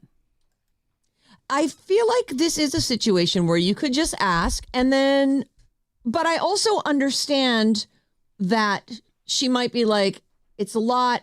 I just want to coordinate this one thing with all the kids. And who really wants to go to a 2-year-old's birthday Then anyway? don't send a save the date. Right. Then don't save the date. And I think it's fair to say, hey, I don't care if I come, but don't say save the date and then ghost me. Right. Because they're old enough friends that she should be able to say that and say, I don't really care, but your actions, your seesaw actions are really hurtful and confusing. There was a mom group story about Ashley Tisdale and Hillary Duff just recently, like the dynamics, but those were all moms. So there's a mom group. So I wonder if there's some dynamics happening in whatever mom group she's got going on. And she's going to all these other parties. And now when she throws the party, there's a bunch of not moms there, and she feels weird about that. Like, I wonder if there's even an extra layer for the mother. I think you nailed it. Yeah. I think she maybe is either starting to feel closer to her other mom friends, or her other mom friends feel self-conscious when the non-moms are there. Maybe they Going, ugh, maybe these they kids are have disgusting. yeah, maybe they have a hard time connecting on things. Right. Maybe they feel judged. Maybe even if it's all in their head. Right. This topic is so interesting to me because I've heard it the other way a million times, that the people who don't have kids, or the Are people left out. the people who have kids start to feel like, oh, my cool friends don't want to hang out with me anymore because they don't have kids, and they're going out and having fun, and You're right. they don't want me included because they think all I am is a mom now. Well, Karen always has throw up on her blouse. I mean, what are we going to do at the bar with that? And baby wipes. 805 texted in, isn't having a party and not allowing kids to come the same thing? P.S. My wife and I only have friends with kids. Diego on YouTube from Sacramento. Coming from a single, like a non, like I was married for 20 years without children. We just stopped being friends with people when they had kids. I mean, basically, our lives were so different that we grew apart, and we didn't have. I mean, I'm trying to think like who we hung out with kids. Probably nobody. Maybe we'd hang out with them without their kids, but like it wasn't, a big thing. Isn't that interesting? It's fun. I'm trying to think if I have any friends that don't have kids. Like my major friend group is all moms I met when I first moved here and had kids. And one of the things that hit me as you were reading the letter, but by the way, this is bad advice we're doing right now with President Lisa Smoot, right, from San Francisco Bay Coffee. The first thing that hit me was I was happy to hear, because I don't hear a lot of it, that women from childhood stayed friends all the way through into adulthood, through college, high school. Mm-hmm. Like I don't see that a lot. It's I have a childhood friend. But do you hang regularly? No, like she lives these in guys Seattle. do? Right. So these guys are still They're actively a full pursuing this group. friendship. What I would say is I absolutely understand why she's trying to build that, as I already said, the kid friend, group, because you do lean on each other and help each other. Mm-hmm. Whether that's a date night or just I am working, they're going to fire me if I leave and go get that kid from school on a sick day, whatever. Mm-hmm. You need those people in your life. But the truth is, you should be like, I really can't comment on the party thing because I would be glad to not be invited. I would be absolutely go to a 2-year-old's birthday. I think you need to look long term. She's going through, like you say, what's the term you use? The thick of it? Yeah. Like you're in the thick of it. You got a little kid dependent at all times. And I think sickness, they both have 2 kids, the 2 women who have kids. I feel like you guys just hang through this and you'll still be great friends on the other side of this sort of first 10-year give her a little window. Space. Give her the space she needs. Don't trip on the invites. Believe me, you're lucky to have been left out of that stuff. Kid parties are not fun. Right. I have a group of high school friends. I think there's 10 of us. And, every year in our 30s, 40s, 50s, we'd go on a trip a year together. Oh. That's awesome. And we you guys, no spouses, no kids. No. And we all grew up in Lafayette. So tonight I'm meeting seven of them for dinner because 2 of them are up from, the South Bay or the Southern California area to come up, and we're all going to go to dinner. Oh. So it's really nice, that we see each other. We have a group text that we text periodically on, and updates of grandchildren and that kind of stuff. So it's really nice to have that. How lucky. Yeah, I'm lucky. That's a really nice thing to have, a group that you go through your whole life. And I actually feel like this person I think if you let your feelings go, and yes, they're busy, they don't feel snubbed. Agreed. She's got this whole thing going on. Don't overreact. Right. Just let it go. Try to be understanding. Know that these people still love you, and maybe past all this, it all comes back together. These are when the they people get out of diapers. Yeah. When it calms down. Mm-hmm. These are the people that grew up with you. You should cherish it, but also be able to pull back from it and go, they're going through a whole other thing that we're not experiencing with them. Mm-hmm. Be cool and be on the other side of that when they're ready. Right. Well, as usual, we've solved everybody's problems. You know what? Yay us. It must be the San Francisco Bay Coffee. Lisa, it was a delight having you on really today. Nice meeting you. Thank you so much for supporting the show. We really appreciate it. And everybody out there, get yourself a pound of this. Just give it a try. You're going to love it. San Francisco Bay Coffee. What's coming up in the news, Vin? I have no idea. Oh, great.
Number one song in America. It's a at hit. This moment.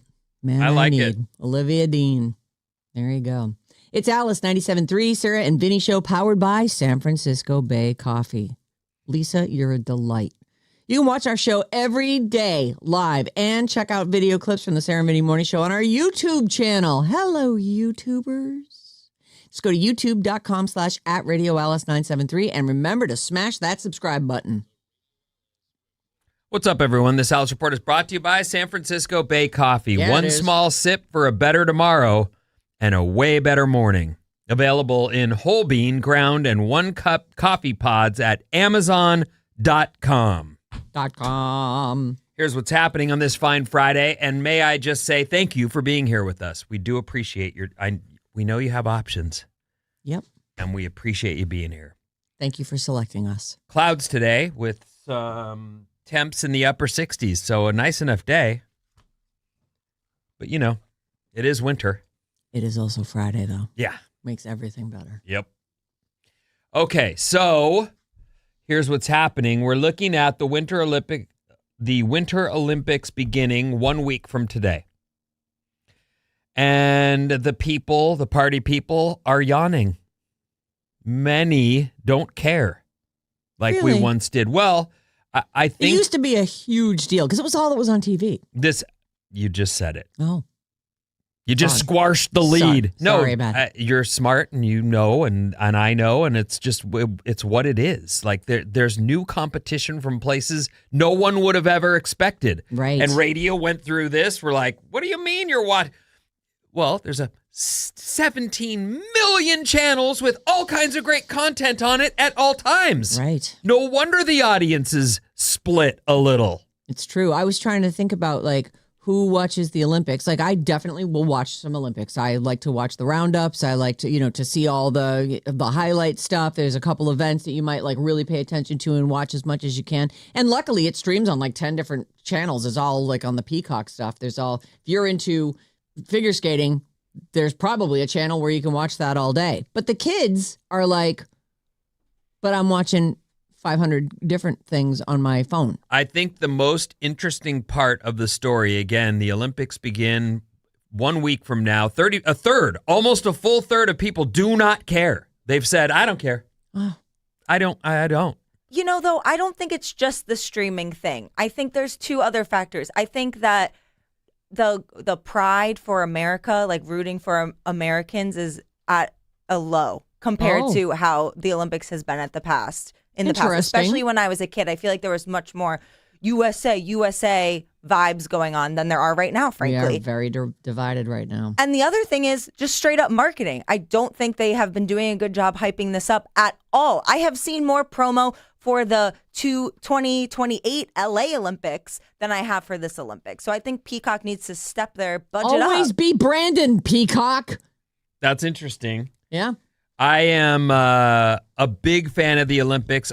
I was going to say, I feel like that's partly age related. We grew up with it, so we expect to watch some. Yep.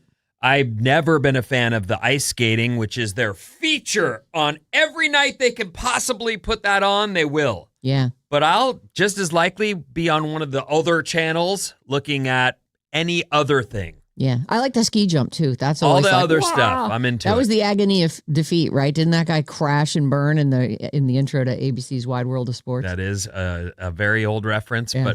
but many of us know it and know it well. Maybe we can use that as a Gen X question. 7% of people say they'll tune in every single day. 7%. Wow. Oh. 7. And they're all radio DJs. It's weird. A third say, I'll watch a few events. Well, I mean, curling. Gotta watch Few curling. events.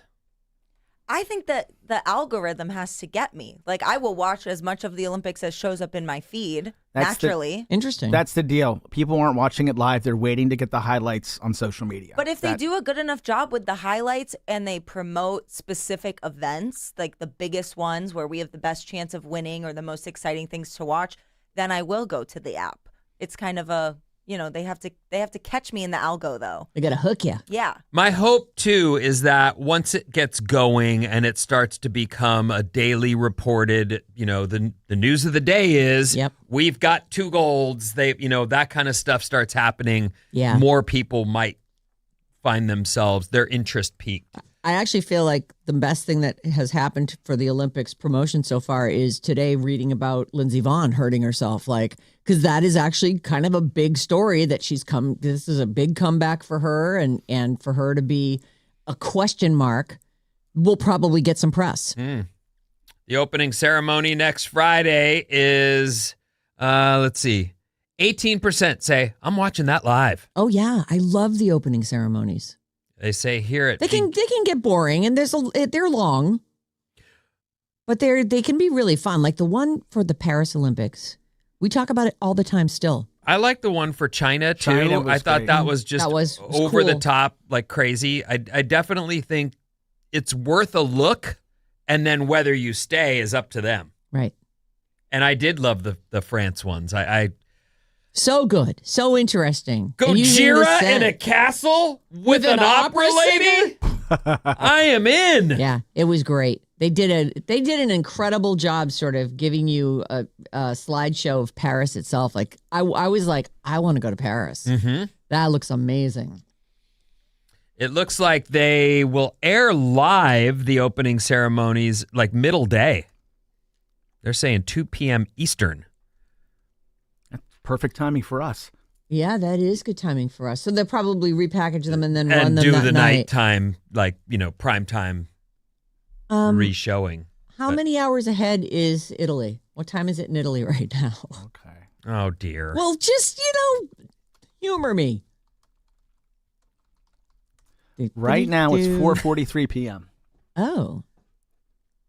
So they're like a full 8 hours, 9 hours ahead. So they're not starting the opening ceremonies until, if it's live here at 2:00. Oh, that sounds crazy. That's like 3 a.m. No, my math is off. 1 a.m? Midnight. I don't know when it is. Back to you, Finn. Disgusting habits, everyone. I started this story. I'm going to just recap a couple of them and then finish it so we can move on. Oh, yeah, I liked this. Disgusting habits. What were These some are of them? Smelling your armpits to see if you stink. Everybody does that. I think that's That's not even disgusting. You just have to check. Oh, no, I better keep my arms down. Licking your own wrist and then smelling it to see if your breath stinks. I've done that. Smelling your own farts. Delightful. Mm-hmm. Smelling your boob sweat, or the guy version is lower below your waist. I've never smelled that. You've never smelled that? My boobs. Oh. I have smelled.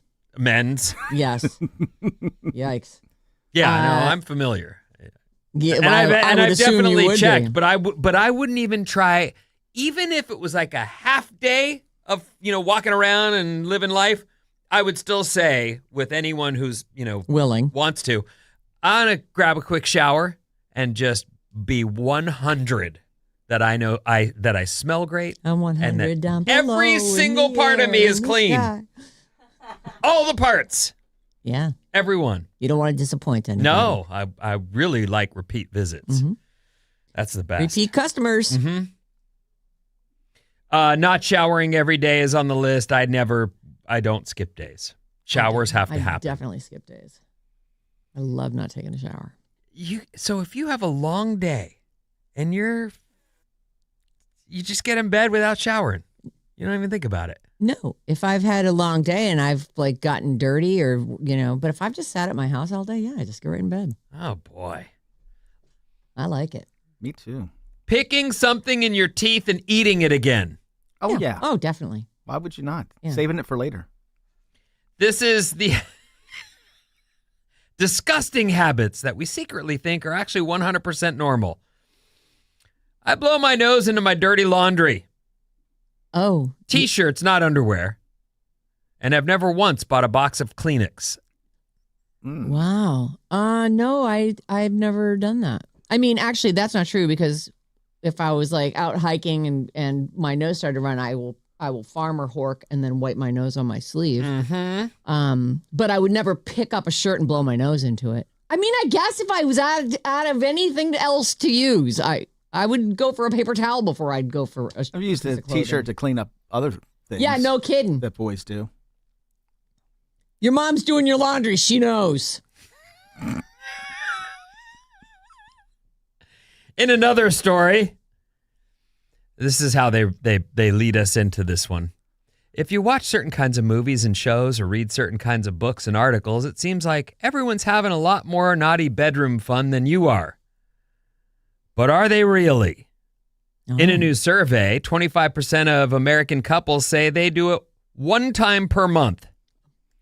That is, and I've looked it up, and I'm sure there's other, the internet will tell you anything you want, right? But I've looked up how often the average couple does it. I've looked up different things, and along the way, one of them is you are considered a sexless marriage if you only do it 12 times a year.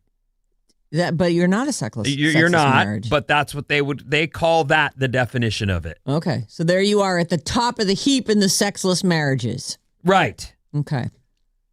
24% say it happens occasionally, 2 or 3 times a month. 26% say regularly, 4 or 5 times a month. Yeah, I definitely want that to happen on the weekends because I know how happy it makes this one guy. That's it. Mm. And he will just start nosing around for it too. I'm like, yeah, all right, let's go. Well, part of that, and this let the listeners hear this. Part of that you say yes is why he comes nosing around. If you were always no, he would just be like, I give up. Yeah. And I don't want him to give up. Right. I really do feel like I know how much he likes that. But I always go, he'll come around and I'll just be like, all right. He goes, well, I don't want it out of pity. I'm like, oh no, I'm hot. But I totally want to. I started giving up. I think that happens to a lot of couples where if no is the regular answer, at some point you just go, let me know if you're ever interested. And otherwise, I'm just not going to, I can't have the crushing ego blow every time. Yeah, I'll just take care of business. Yeah. 71% of people in this poll about their married sex lives report being satisfied. 71%. That's pretty good. That is good. That's nice. Yeah. So they say the average couple does it 4 times per month for 18.6 minutes each time. Ah, so long. That adds Sheesh. 18 minutes is long. That's too much. Now, does that include everything? Yes, of course it does, but that's not long. It's a little long. Oh, you want at least a couple minutes of kissing? No. Oh. No, you just go right into it? We can kiss a little. Is there other foreplay that happens? Yeah. I'm trying to get this over with. Come on. Younger people, not surprising, are doing it more. Yeah, that isn't surprising. They say here, there are a list of top life factors that people say get in the way of your time together. Fatigue, different drives, sex drives. Yep. Health issues, work, stress, kids. Kids. I know. Kids really do throw a wrench. What are you guys doing in there? What's going on? We're out here. What are you doing? We're exercising.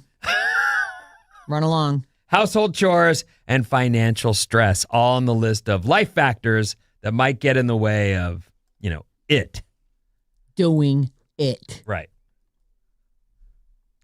So there's that. There's that story. Thank you. It's can't believe 12 times a year is, or once a month is considered sexless. That's too bad. I asked John, as he was forcing me to do stuff with him last weekend. Forcing you. I'm like, you're lucky. You're lucky I put up with this crap. And he goes, I know. Most of my friends get it once a month.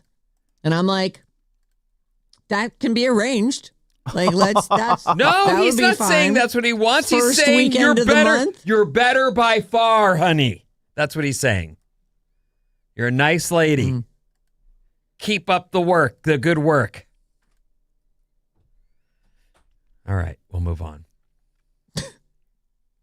Right, the end. Okay.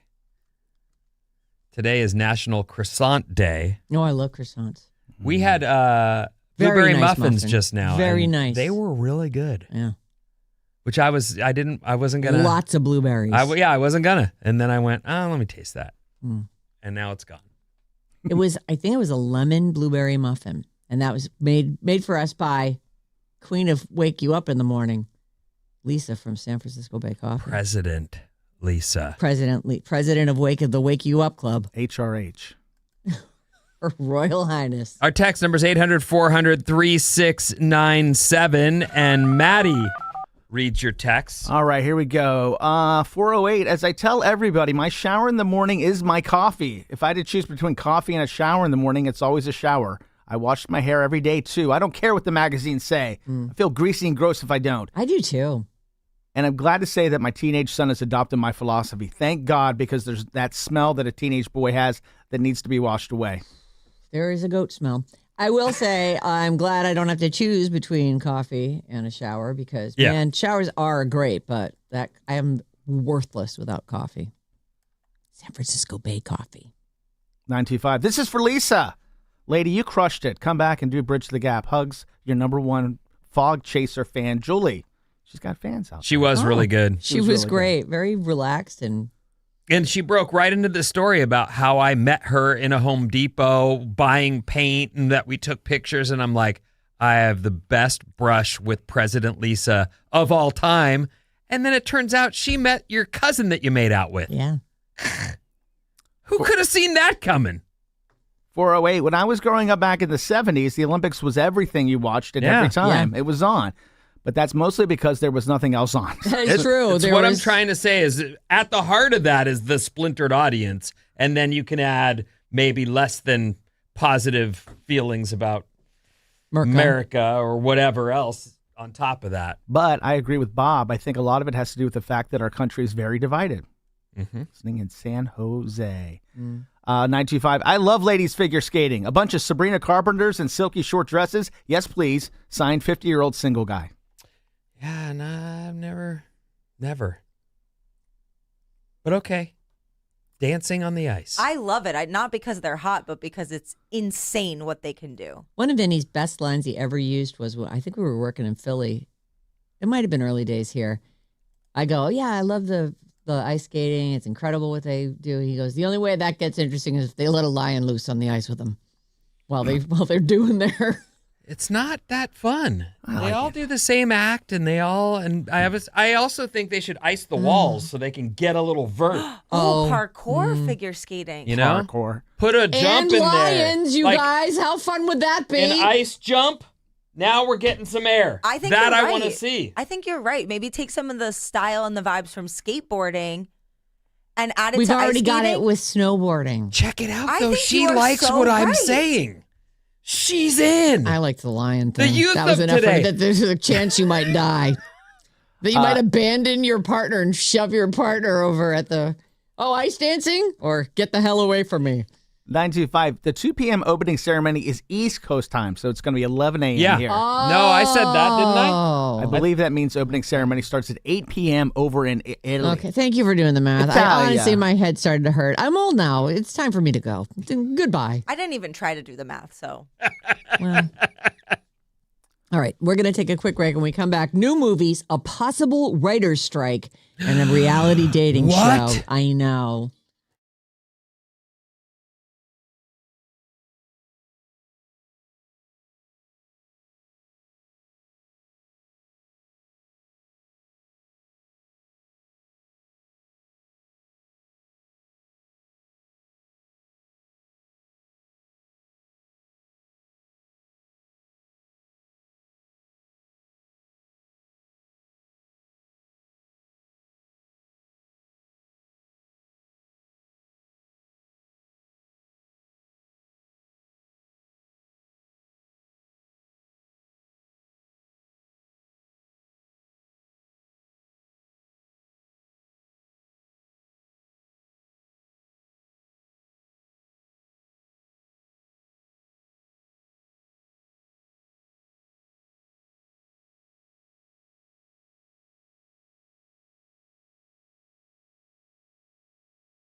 Alice 97.3, Sarah and Vinnie, Alice's morning show. That was the star of this year's Winterland, or I guess last year's Winterland, last month's Winterland. Ordinary Alex Warren. Our show is definitely over-caffeinated today by San Francisco Bay Coffee. Thank you once again to Lisa Smoot, the president of that. It's unbelievable. She came in here so hot, like telling us stories about how she knew all of us, and runs into my cousin Tucker at some kind of conference. That's still nutty. I know. She met Tucker, and then he didn't know about all the things you say about him on the air. Of all the people to meet, that was the best person she could have met. So funny. I love the Tucker story of all of your stories the most. Oh, you haven't heard the peeing story. Okay, well, tell me it. What's the peeing story? Oh, really? What, really? Oh, really? We're going there? You don't know that story? I thought you were saying a Tucker story, because there is a Tucker peeing story, too. Oh, we don't know that one. I have never told that story. Okay, so what's that story? Well, he was mean to my brother when we were little. About his... No, somebody size? might have peed in a place that the other person wouldn't want them to. Oh, so Tucker was bullying your brother, so your brother peed on his shoes? Let's go with that. Yeah. Got it. I don't know what just happened. Well, it's still your fault. What did I? Benson, Boone, and Shabuzi tickets. Today's the last day. In an hour, we'll have our final pair to give away. 9:05, we'll give you a code word. Mason's got you at 12:05, and it's Jane with a code word at 5:05. You take those to radioalice.com, enter the code word for your last chance to win a pair of tickets for Benson Boone with special guest Shabuzi.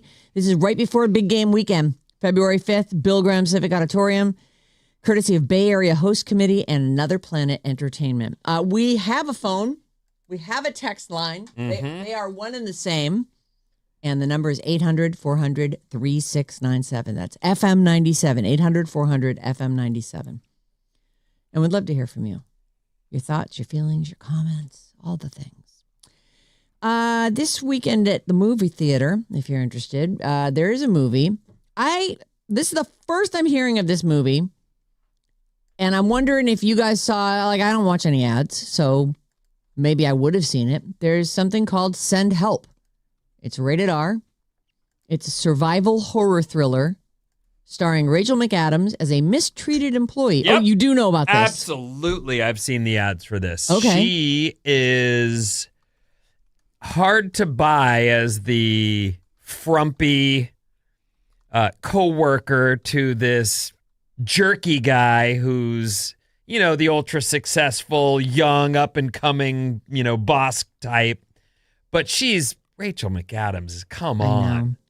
She really doesn't mess up well. Even when she was in True Detective, I think she's in the second season of that. Yep. And she's supposed to play this gritty, she's sort of over the world, and she's supposed to be a cop, and you're like, no. There's a reason that second season was the worst season. Yeah. And she's a great actress, but this is she is really good.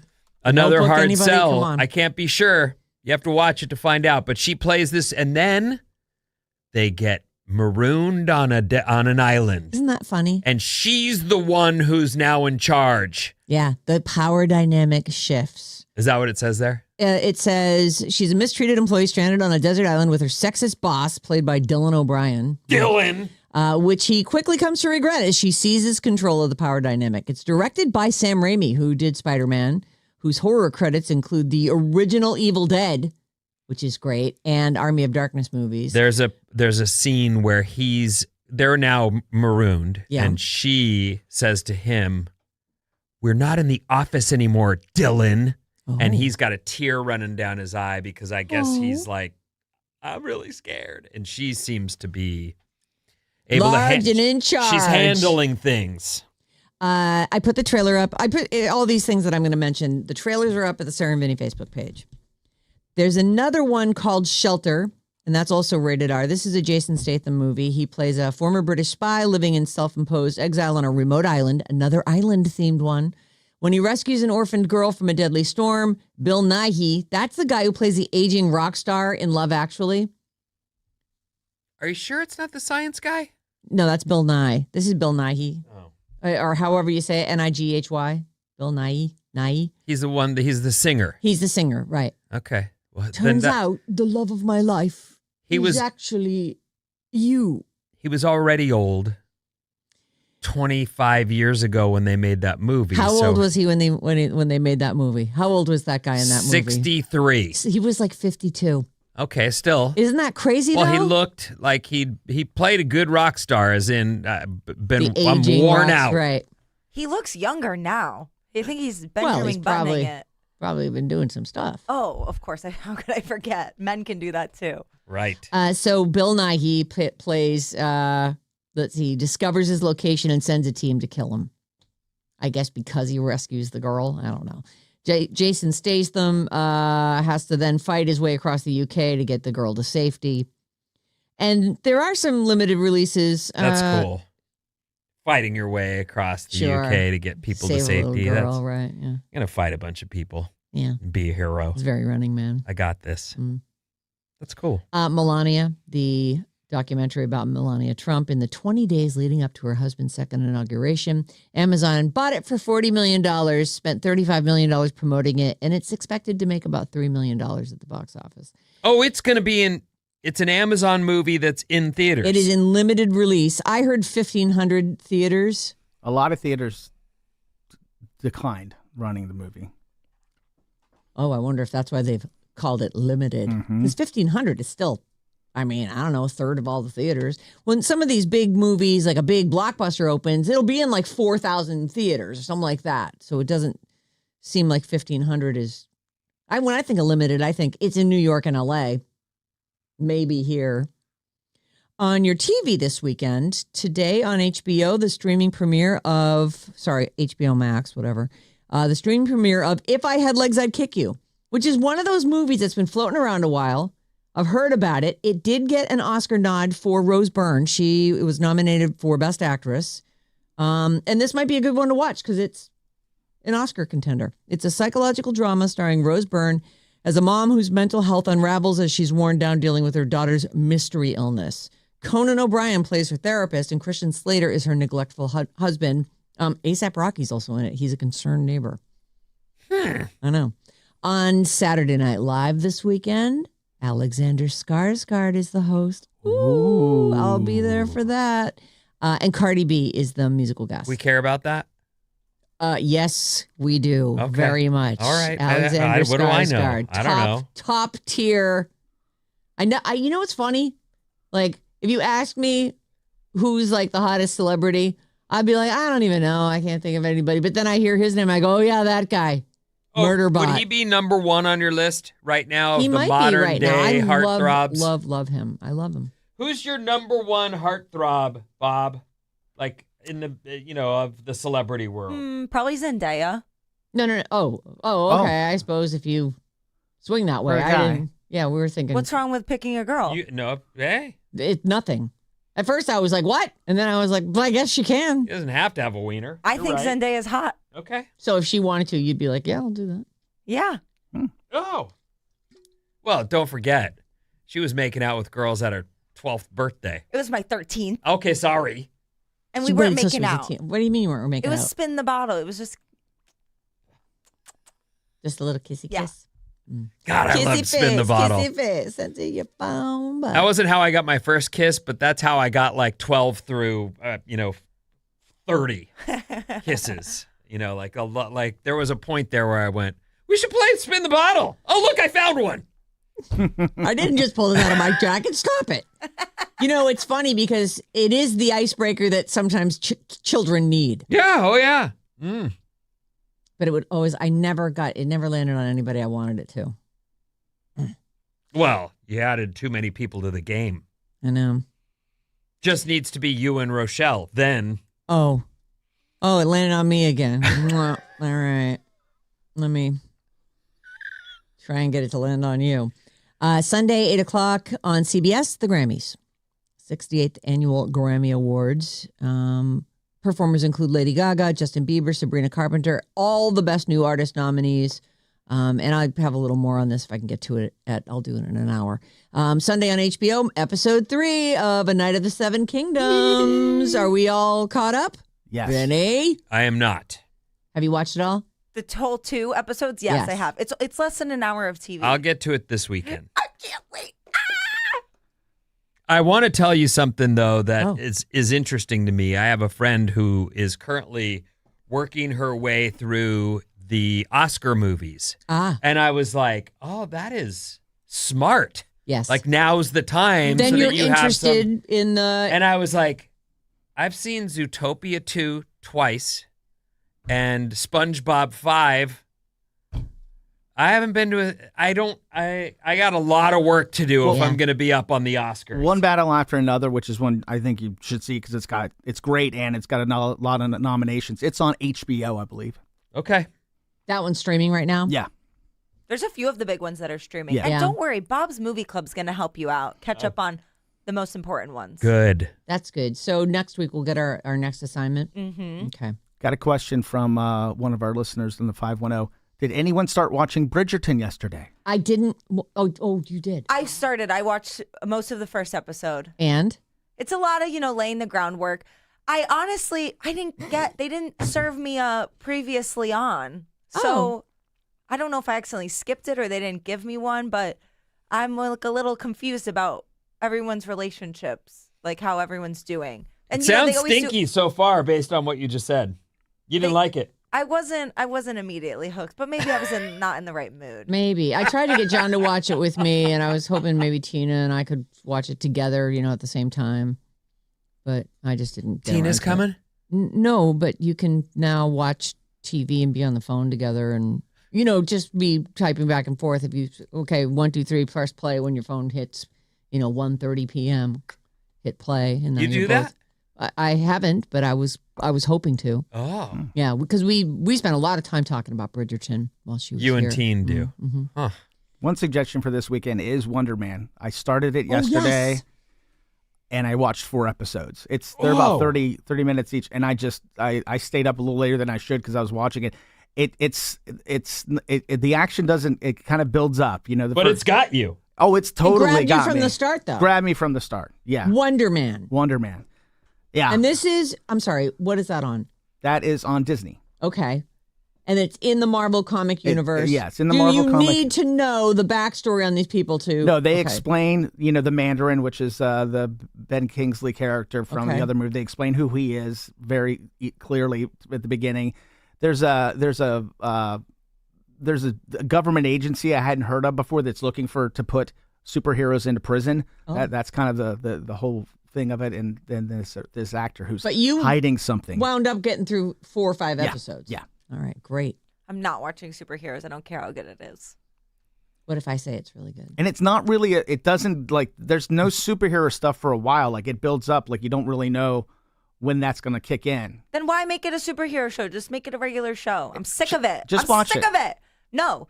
And Sarah, if you watch it and you like it, then I'll watch it, but only if you watch Heated Freaking Rivalry. I do want to watch that. Then Yes, watch it. she will watch it. Don't worry. She loves gay love. But she loves it. She's missing it. I know. Well, I mean, at some point I'll be retired and we'll be on the phone every day watching shows together. Oh, I can't wait. That'll be great. Also, I finished Ponies. Oh, did yeah. You? What did you think? Should I watch Season that? 1. Oh, it's great. Okay. I highly recommend. It's these two. It's in the 70s. The clothes are cool. This is the one with Daenerys Targaryen. Yes, in it. Khaleesi and the annoying girl from season 2 of The White Lotus. Oh, which girl Haley was that? Lou Richardson. She was like the assistant to Jennifer Coolidge. Oh, I actually really liked her. Yeah. Then they're both great in this, and it's fun. It's like a little light, but it has a lot of moving pieces. Is it a mystery? It's partially a mystery. It's a spy show. Okay. That sounds good. That one's streaming on Peacock.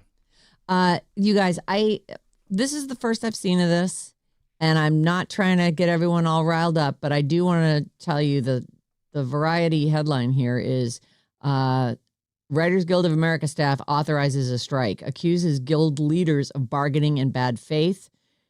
There's not a whole lot more here, but the staff of Writers Guild of America has voted to authorize a strike weeks before the union is due to sit down with the major studios. The union staffers who organized last spring have been demanding better wages and job protections in their first contract. There've been ongoing negotiations, it looks like. Negotiations are gnarly in any situation.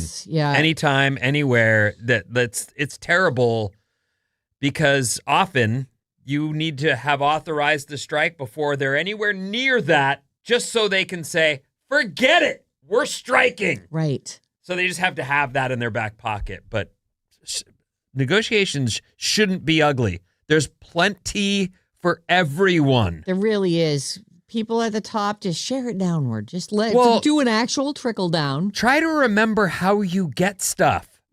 The people who write, the content creators, I don't even like calling stuff content. It's become this like generic term for people's life's work. Right. Oh, I've been working at this my whole life, and now it's lowered down to some content. Right. Some random content. Right. I know. It actually just sort of lump it in with everybody else. It's like, here's my thoughts on Domino's. I mean, I've really been giving this a lot of thought. That's solid content. Anyway, I hope that they absolutely get what they want. Yeah, I know. The writer's strikes suck. Keep the good product coming, because you just heard that whole segment was about the things you guys are watching. Hello? I'm busy talking. I'm so not done talking that I'm talking underneath me. Right, at all times. Okay, here we go. This is a new dating show. And this is why. We don't need that. Oh, I'm not sure if we need it or not. We might need a bunch of new dating shows if all the writers go on strike. There is a new dating show where contestants don't reveal their age. And the question is, does this get creepy? This to me sounds really uninteresting. But I sent the teaser trailer over to Matty and said, just give this a look and see if there's anything. And you were like, he goes, I think I might actually watch this show. So he's in. So I'm in. It's called The Age of Attraction. It's coming in March. I want to say it was like March 13th, March 11th. So Age of Attraction starts March 11th. The contestants range in age from 22 to 59, but nobody knows anybody else's true age, for whatever that's worth. The teaser spends a lot of time on cougar and cub relationships, and apparently this looks kind of cute. So here we go. We're gonna listen to a little bit of this. People your age, they put a stigma to that. The truth is, when love is there and love is real, age won't matter. Well, they certainly found good-looking people. Age is just a number. You'll be dating without ever knowing how old your partner is. I don't know if these guys are my age, my dad's age, my grandpa's age. I'm getting nervous. Good luck. Woo! What are you gonna get? An oyster shooter? I say we go for it. Just because they're an aphrodisiac? Yeah. Do you want to hear something absolutely insane?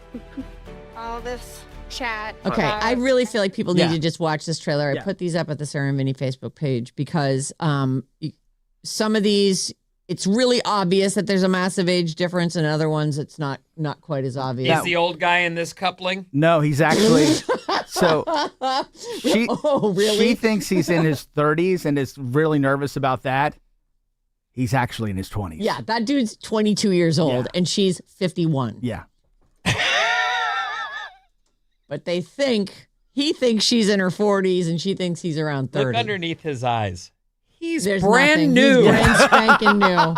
He is brand new. The eyes do tell the story. He is a brand new boy. No matter what else you got going on in your face, your eyes, they don't lie. Anyway, so there's this new creepy He appears to sleep well, too. Yeah. Jesus. Oh, well rested. I hate this kid. Dumb kids.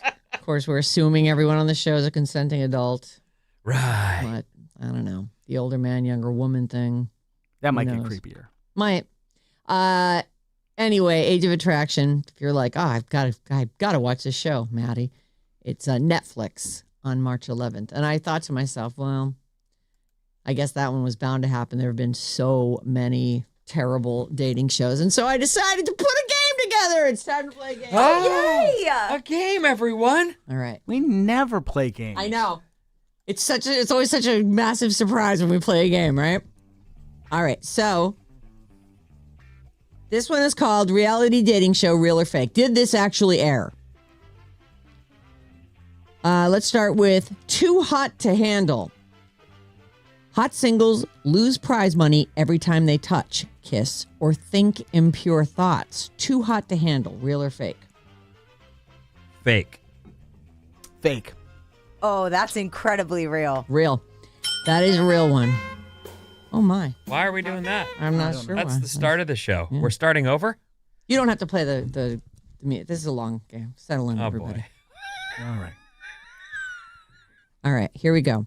As she kicks her feet up on the desk. That's right. Just so you know. I'm settling in. So relax. These are these real Be a long one. reality dating shows, real or fake? Real show actually happened, actually aired somewhere, or completely made up? All right. Marriage or mirage? Couples plan a wedding while secretly deciding whether their partner is even real or just hired talent. Fake. They meet. They're going to set it up. They I'm don't going know. fake. It's fake. That one's fake. Good job. Everybody gets a point. Bob leads by 1 point. MILF Manor. Older women date much younger men who turn out to be each other's sons. Oh, that's funny. That's real. I hope it's real. I thought it was real until that twist at the end. I'll say real. It is real. So these, however many old ladies, all their sons show up and they're like, "What? You can't date that lady." I actually think that would have been a successful show if it weren't for that they're all each other's sons. That seems unnecessary. How is a mom not supposed to have a cow the minute her son walks in with They did another? have cows. They did. Actually, I think I watched the first episode of that. What? It was just recent that this happened, and I don't know if it even got canceled. Like, I think it's ringing a bell that it's newer, but there's no way it's gonna last. All right, here's I the don't next believe one. it. How did you can't last? No. Every mom is like, that came from me. No. It has been shelved by TLC after 2 seasons. Oh, 2 seasons. Got 2 seasons, though. Got 2 seasons. That's a lot. Scary. Maybe they shot him back to back. You people watch weird stuff. Let me tell you that. Love under oath. Contestants swear legally binding vows to stay honest while competing for love and answering probing, sensitive questions. Love under oath. Real Oh, or God, fake? I'm made for that game. The question and asking. I mean. Huh. Love under oath. I'll say real. I'll say real, too. I'll go real. It's fake. Ah. Sorry. The ultimatum. Marry or move on. Couples either commit to marriage or temporarily date other people to be sure. That one is the ultimatum. Marry or move on. That's real. I can see a lot of people feeling that. So I'm going to say it's real, too. It is real. It is real. Have you ever watched it? No. Said it was such authority. Well, I know that it exists. Just kind of like how I know that the overhead bins are not a sign. All to right, receive. let's not go there. Wow. 'Cause you're so Not wrong. letting that go. So wrong. Date my therapist. Singles are matched with people who've already heard all their emotional baggage. Date my therapist. Real or fake? It's got to be fake. That's not even legal. I don't think. Fake. I think it's real. It's fake. It's And we got to are- be like some kind of oath you take, right? Yeah, I mean, I'm your therapist. We can't do it. and it seems like in the interview process, you'd have to like admit that you know all this stuff about this person. We're now tied 4-4. Dang it. The last text. Contestants are eliminated based on the final text message they ever sent an ex. Fake. That's a fugazi. That's what is that fake? Yeah. What do you think, Vin? I think that's fake, too. It is fake. There's not enough legs to that. Yeah, it just doesn't work. Dating naked. Strangers date completely naked because naked. There is a dating naked show, but I don't remember it being called that. But there was one where like there would be a You talking about naked and afraid? No, there would be somebody standing naked on a podium with like a screen covering them. Oh, yeah. And then there'd Go be a up to person their judging knees. them. Yes, you'd see just like their calves, and you could say yes or no, and then it would keep going up. I watched that.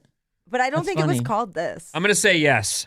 I Real, also you're will, saying? Yeah. I will say real as well. I'm saying fake. It's real. Oh, you just fell behind. That was it. It was called Dating Naked. Was it called Dating Naked? I guess so. I mean, maybe it's a different show where they're also naked. Rent a soulmate.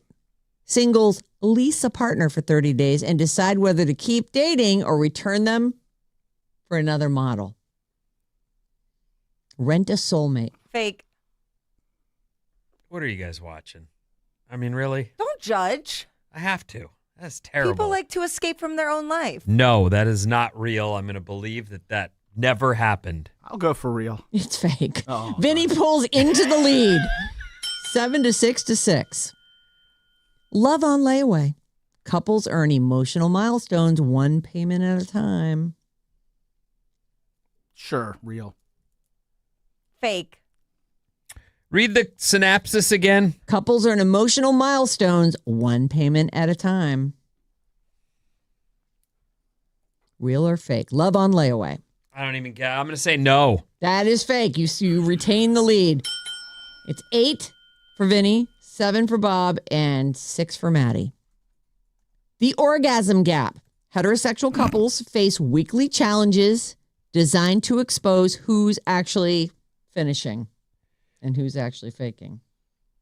You couldn't do that. It's fake. Yeah. I say fake too. You're all right. Yeah. Vinnie holds on to the lead. How about this one? Meet my algorithm. Contestants must date the person their phone activity selects for them. What's it called? Meet my algorithm. It sounds. I think, yeah. Yeah, I think that's real. I'll go fake. Fake. It is fake. Yes. Oh! Bob and Vinnie are tied.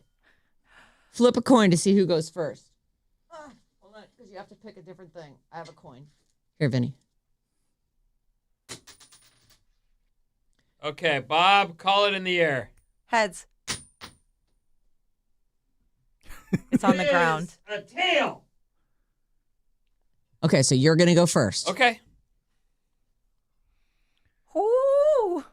Wait, do I want to go first? Yeah, because then you get to because pick. if you both think it's fake, then you'll All get right. to be the first one to say it. There's no winner then. My ex is my +1. Contestants must attend dates, parties, and eliminations with the ex they definitely don't still care about.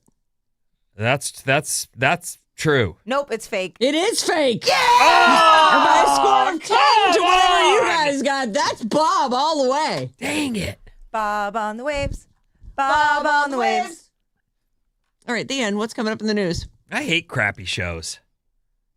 All that stuff that you just. Anyway. Nerd news, everyone. right. Next.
Wasn't so hopeless after all. Alice, 97.3. Sarah and Vinnie, Alice's morning show powered by San Francisco Bay Coffee. Check out the Alice 973 Instagram for video reels and pics from the Sarah and Vinnie morning show daily and links to all our personal profiles.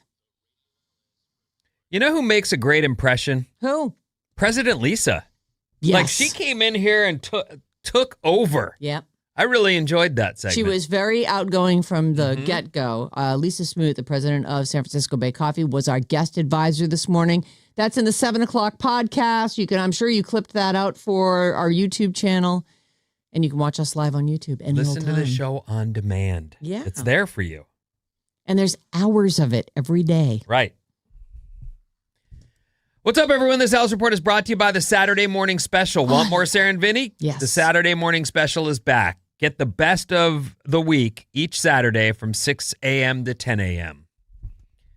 Thank goodness. Is there no more on that? No. There's no more. But I was having a little mic issue, so I'm okay. Don't worry, everyone. Let me add something to that. I think you might have just added it to mine. All weekend long, even during the Saturday Morning Special, listen at the top of the hour, every hour for the code word that you take to radioalice.com for tickets for Post Malone and Buddies during the big game weekend, February 6th at Fort Mason, courtesy of Bud Light and Republic Records. I have that at 9:30, but at 8:30 it doesn't say all that. I don't know. Good morning, everyone. Thank you so much for choosing us. It's time for news. We're going to start with nerd news. Nerd alert. Nerd alert. There Nerd it is. alert. The big science stories of the week include oatmeal. Oh. what In about breakfast news, a study found that eating nothing but oatmeal for 2 days can lower your cholesterol by 10%. But I got to eat it all day, every day? Oh, for 2 days? That's not how hard's that? Here's the problem with me and oatmeal. I am going to put maple syrup, blueberries, nuts, and everything else on there. Like, I'm not just going to eat a bowl of oatmeal. Even after you stop, there's a lasting effect for 6 weeks. Oh, really? If you eat it for 2 days. Do you think that when people on Big Brother go on slop, they're eating oatmeal? Yeah. They can't feed them something that's going to really make them sick. Right. I'm sure some lawyer is sitting there going, you can't feed them that. No. Yeah. But no. we can lower their cholesterol significantly if you make them go on slop for a week and it's actually oatmeal.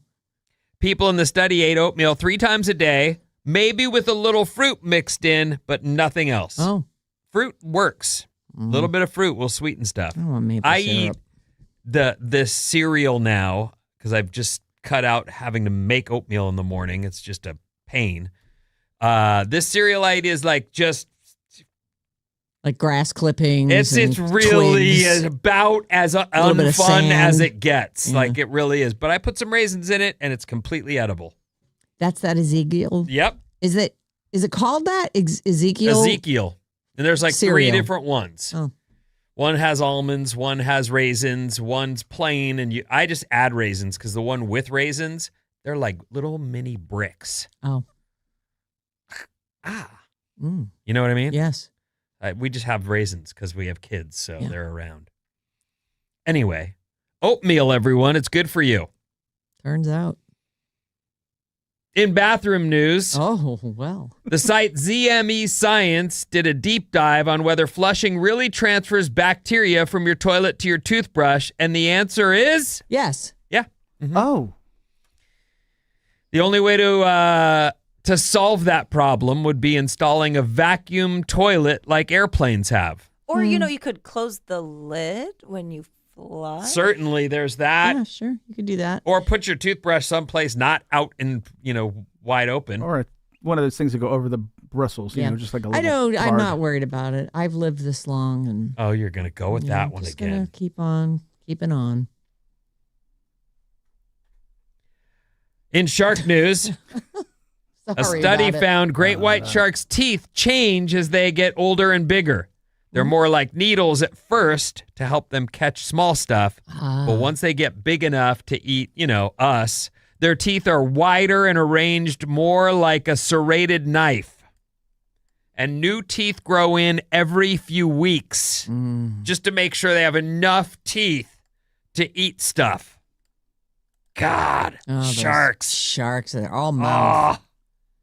That makes me feel better about the shark necklaces we were all wearing in the early 2000s. That they get new ones every Yeah. few weeks. Yeah. That's how they get the shark teeth. They just wash up on shore probably because the sharks are hanging out right there, dropping teeth everywhere they go. In bad science news, the journal Nature did an article on how social media users sometimes catch mistakes in studies that scientists didn't notice. Oh. So not everything we do on there is pointless. Like what kinds of things? No examples? I have no examples, but it would be wrong to say social media is pointless. I just think it also does have that I have fallen in and I can't get out. Yeah. Maybe we need a medic alert for that. I can't stop scrolling. I've wasted 2 whole days looking at other people's content creation and learning new dance moves. They call this junk science. Okay. Men in general have much bigger junk than males of other species. So a study looked at why we evolved that way, and there might be 2 reasons. Women like them Yeah. that way, Uh-huh. and men fear it. Oh, because if it's aggressive, they're like, oh no, it's so big. It might touch me. The study found size does matter to women up to a certain point, and men see it as a sign of dominance, which mattered more before clothes were a thing. Well, there's always locker rooms for a little show off. What do you know about it? I know stuff. You don't. Sure I do. I know how dudes are. A study finds, this is really interesting to me, and if you're a parent of a young boy, you need to hear this. Okay. A lot of teen boys are being lured into gambling. Oh. I certainly chased kegs and beer and girls. I never gambled.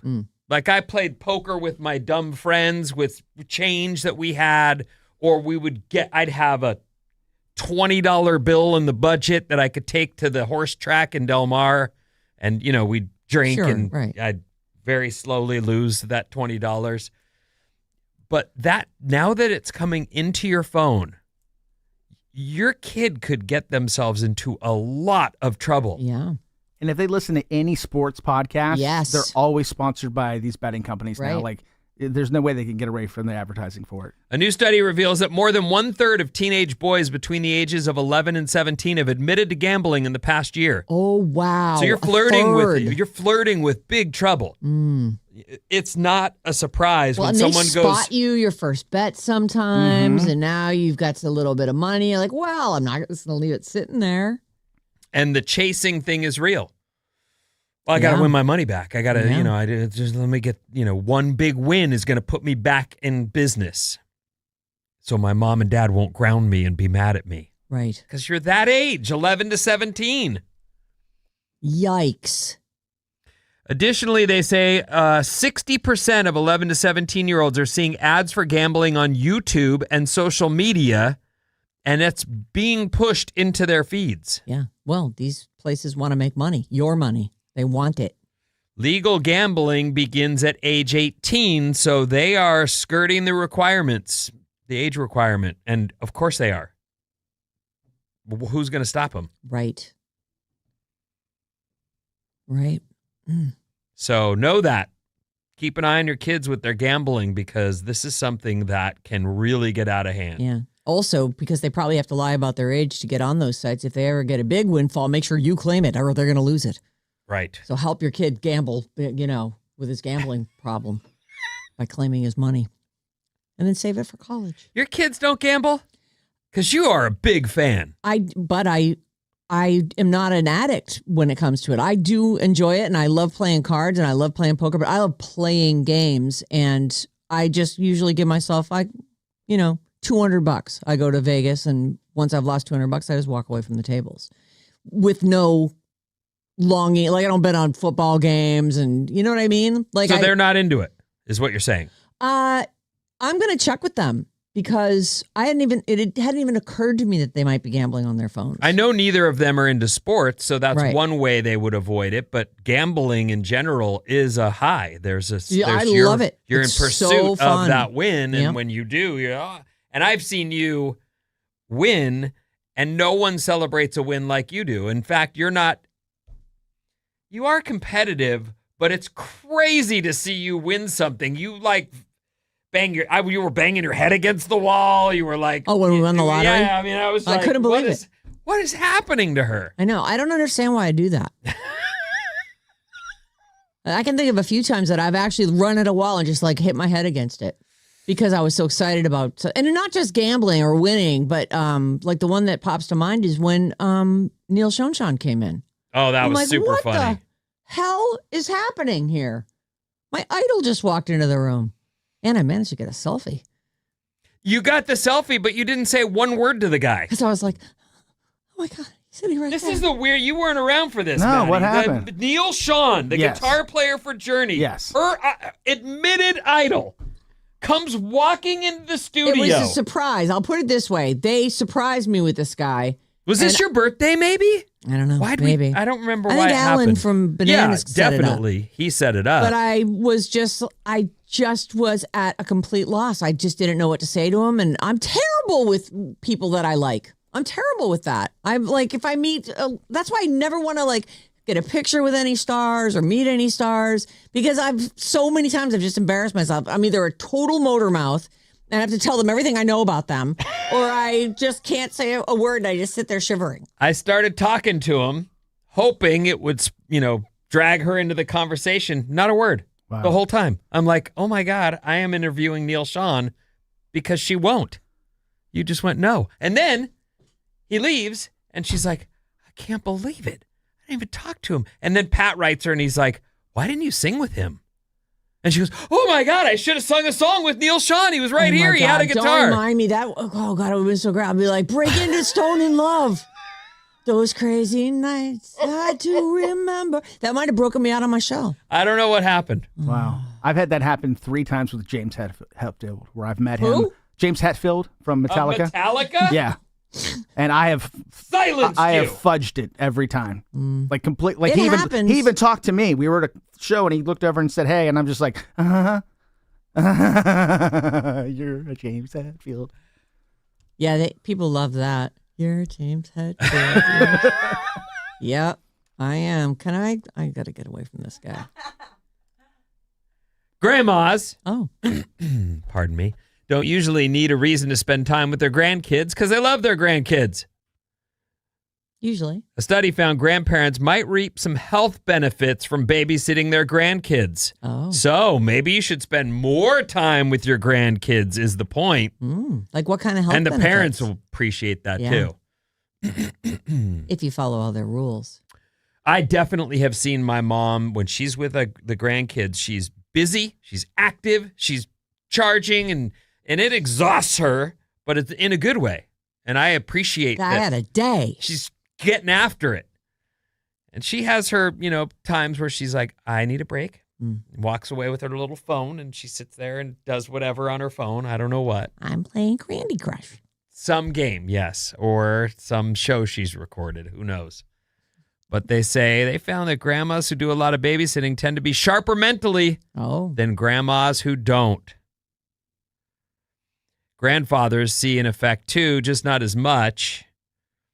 And I don't know how that plays out. I mean, my mom is completely all in with the kids. I hope I'm a grandma someday. Hugs them and, plays with them and Yeah. then, puts them to sleep, makes Maybe I sure should they're start showered. like, really guilting my kids and be like, I really want to be a grandma. That would probably work, right? I don't know. Did your mom ever, when am I going to get some grandkids? No, Yeah. I think if you asked her, and I'm sure some point she'll be around you for you to do so. Hey, but Sandy. I would guess that my mom would have said to herself, "I'm never getting grandkids." Yeah, I feel like I'm never going to get grandkids. And maybe there was a chance with my youngest brother, but she probably had written me off and definitely wrote Keith off. And then when we were together, and I have always had partners. Yeah. But I just never expected that of myself either. And then suddenly, there we are. How did I get here? We have a kid. Wait, we have 2 kids. Being a parent's awesome. So we sometimes say some kooky stuff around here like being a parent's too hard and they ask too much of us. It's all the stuff. But it's good. It's everything. It's really great too. The best and the worst. Anyway, grandmas, spend more time with your grandkids. It's good for you. Keep sharp. 800-400-3697. That's our number. And Maddie's on the show. Let's see here. 707. Vinny, thanks for sharing so much about what is going on with Isla. I have a daughter who is close in age, and it is so fun to hear how similar they are. Also, the other day when you said she got the part of Susan in Narnia, I squealed out loud in my car. I played the role of Susan when I was 12, and it was my first time being cast as a lead after playing many small parts. So excited for her. It's a fantastic show, and she'll have some great musical numbers. It's a really big deal in her life. Yes. Thank you for writing. A lot of lines to learn. Yeah. All the stuff. Songs. Right. She loved. But Dancing. It's not hard because she loves it. She wants to do it and wants to love it. 925. How do you choose the best stuff for Saturday? Your show is pure gold from start to finish. Danny Alamo, listening on Odyssey. It's really difficult to sift through all the greatness, but we managed to put a show together for you every week. So, and by the way, if you've been missing the Saturday morning special, it's back. It's back. Yeah. And Matty picks that stuff out. Yeah. So, he's probably like, I'm not in that segment. It's out of here. Yeah, no forget good. that one. 707. Big Brother slop is made of oats, water, unflavored protein powder, vitamins, and minerals designed to provide nutrition but taste awful. Okay. Wow. It sucks that they still make them eat it, but they never talk about the have-nots anymore on that I know. show. That's they true. hardly What is ever even the feature that. point? What's the point? Oh, I've been in slop for a week. You have? I didn't see that happen. CBS, I've got notes. Hit me up. 925. Will I'm babysitting my first grandchild who was 10 months old today for the first time next week. I'm so excited. Robin, I've been listening since the beginning and I'm currently listening on the Odyssey app. We're going to take a quick break, and when we get back, your chance to win Benson Boone and Jaboozy tickets.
Hey, yeah, it's Friday, baby.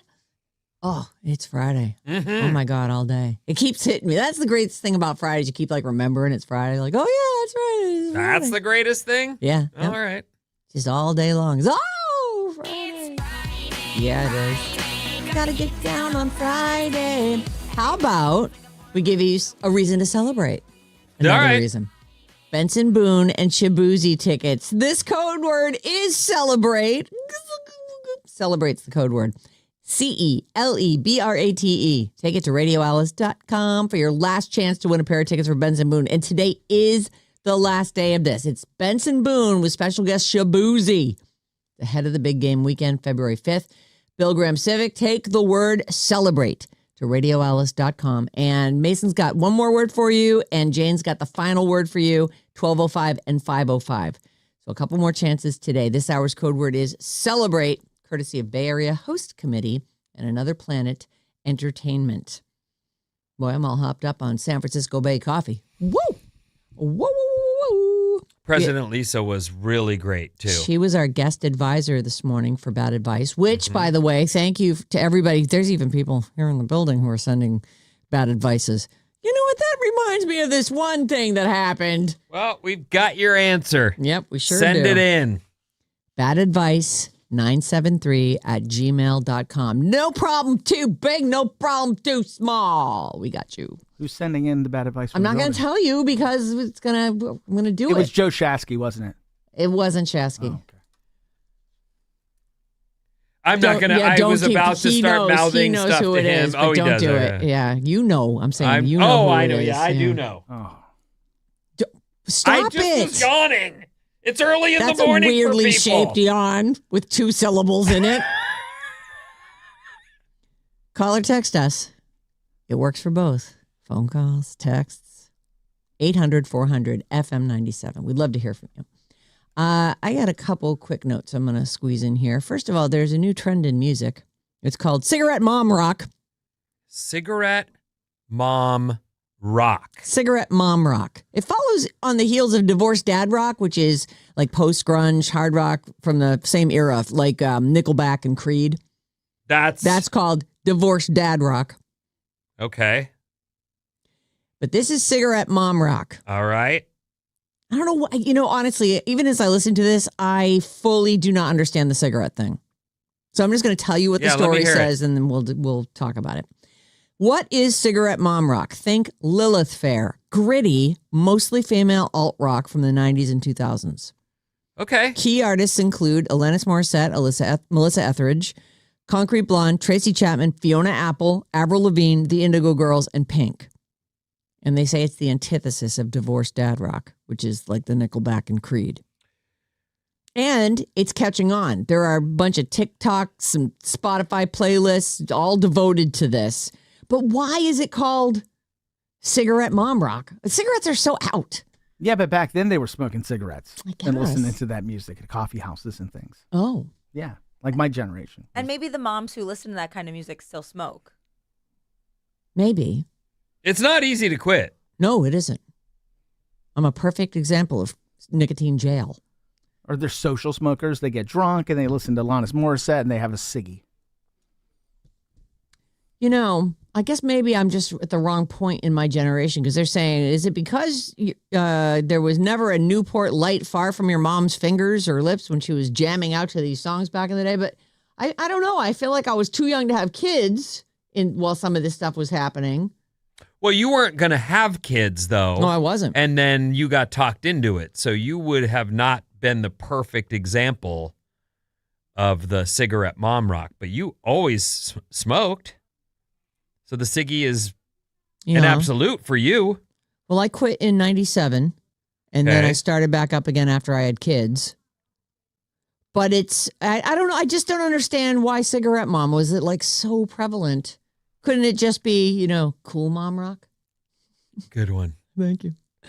Anyway, keep your eye open for it. Apparently, it is a thing. And once something makes it onto TikTok. Have you seen any of this? The cigarette mom rock thing, Bob? No, but that's not really my demo. So it doesn't surprise me. Avril. Not on your algorithm? Yeah. Avril is still, I can put in my car driving the kids to some place, I can put on Avril. Like there's a Complicated Skater Boy and I'm With You are 3 songs in a row.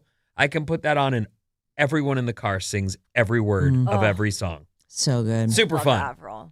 I love her. So Avril's still really relevant in my world. All of those though. Give me some of those names again. Alanis Morissette, Melissa Etheridge, Concrete Blonde, who had one song.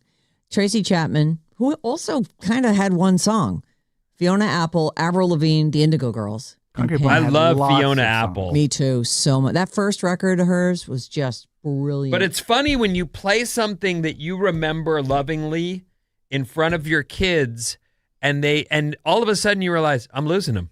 They're not into this. Yeah. Why don't they like this? This is so good, but they're already like do. It's Fiona Apple. What's wrong with you? They don't get it. My first tattoo is a cover from a Concrete Blonde album. Oh, yeah? On my calf, yeah. Name me another song besides What's Going On. Let's see here. Everybody Knows. I don't know that one. Everybody knows the dice are loaded. You don't know that song? No. You Do you know love that song? Concrete Blonde? Enough like to get a tattoo? Well, I love the album cover. The reason that is, it was above my bed in college, Oh. so it's a little memory. So it's a memory Symbolic. thing. Yeah. I see.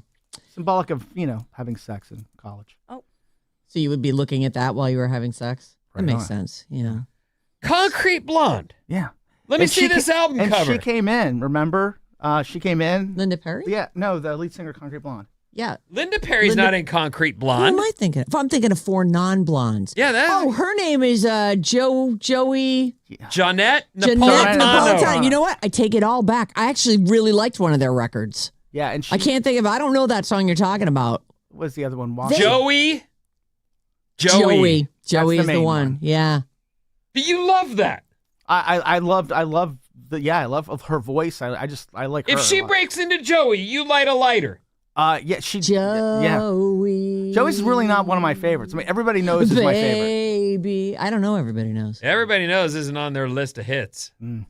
Tomorrow, Wendy. Oh, there it is. Yes, it is. Everybody knows. That's how you know he's a real fan, when it's a deep cut that's your favorite. Yeah. Obviously, I take it back. I was thinking of a completely different band.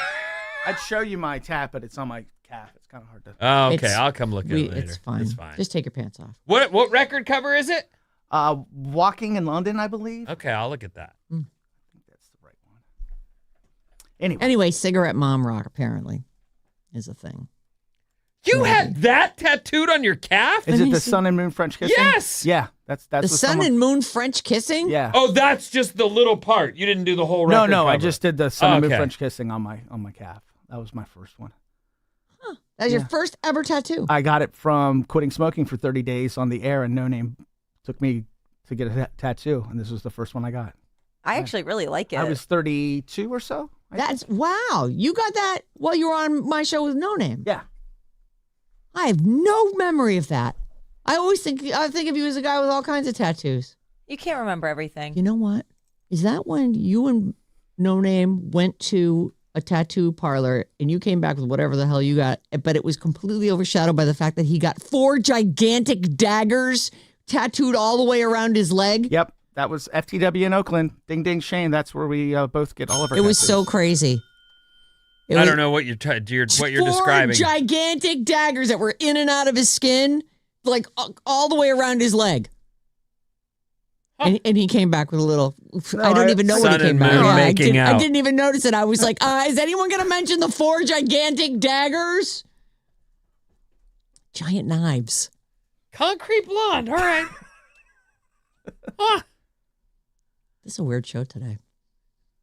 It's Friday. TikTok. I didn't know about this, although I feel like I think this is the 3rd annual.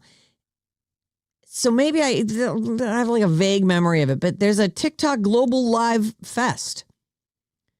And I guess, does this happen live on TikTok? Are you familiar with this, Bob? You're the only one on TikTok It here. rings a bell, but I haven't seen anything about it. Well, you're about to see something about it. Here it is. Keke Palmer is going to be the host. Demi Lovato is the headliner. I don't see a long list of other people, but they say TikTok's Global Live Fest is set to be a star-studded event. The 3rd edition of the fest, which it celebrates the connection that TikTok Live creators, that's content creators, have fostered with their community. It's February 12th at Planet Hollywood in Las Vegas. However, they have a platform. I'm sure it'll be live on TikTok. They say it's a culmination of several regional events, including overseas with Live Fest editions in Rome, Dubai, and Thailand. Global Live Fest will have an extra dose of laughter with Emmy winner Keke Palmer taking the stage as MC. I do love me some Keke Palmer. Girl's funny. I am not seeing. Oh, there it is. Streamed on TikTok Live starting at 5:30 Pacific time on February 12th. 5:30 p.m. Pacific time. So maybe it'll pop back up and I'll remind you about it as we get a little closer to the date. But I just thought, is this a thing that I've completely, I mean, it is a thing that I've completely missed. Mm-hmm. But is it a thing that, is this a reason to get TikTok? No, I'm going to keep not having TikTok. I'm with you. Guns N' Roses finally ready to move on from their Chinese democracy era. They also had eras then.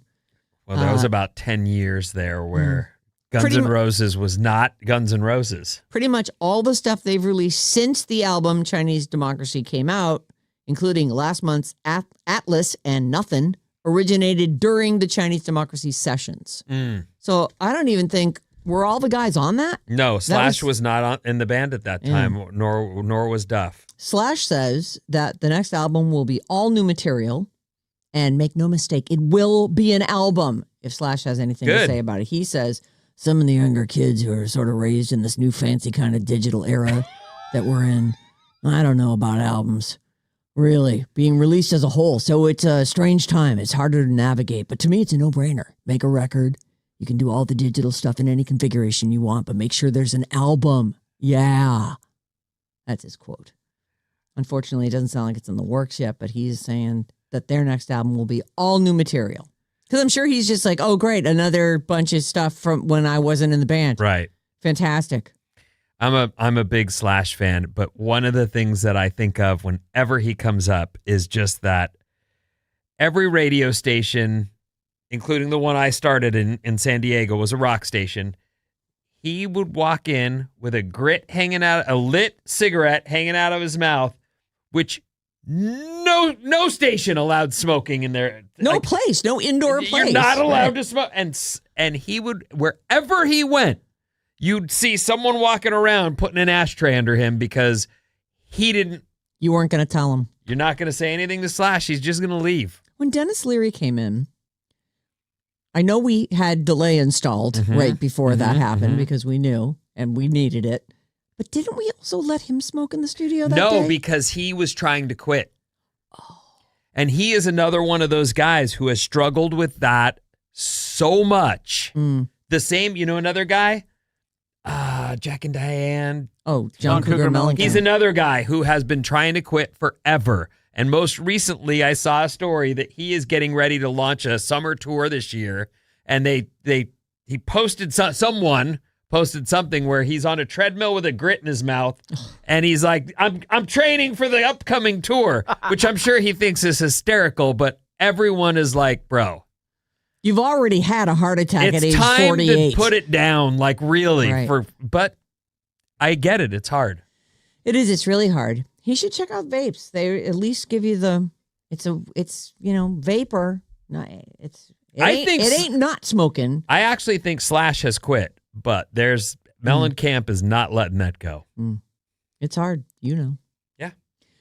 This year marks the first time that Taylor Swift will be eligible to join the Country Music Hall of Fame. Her debut album came out 20 years ago. Now, she has said, "I am not a country artist anymore." But those first few records were country records. Very country.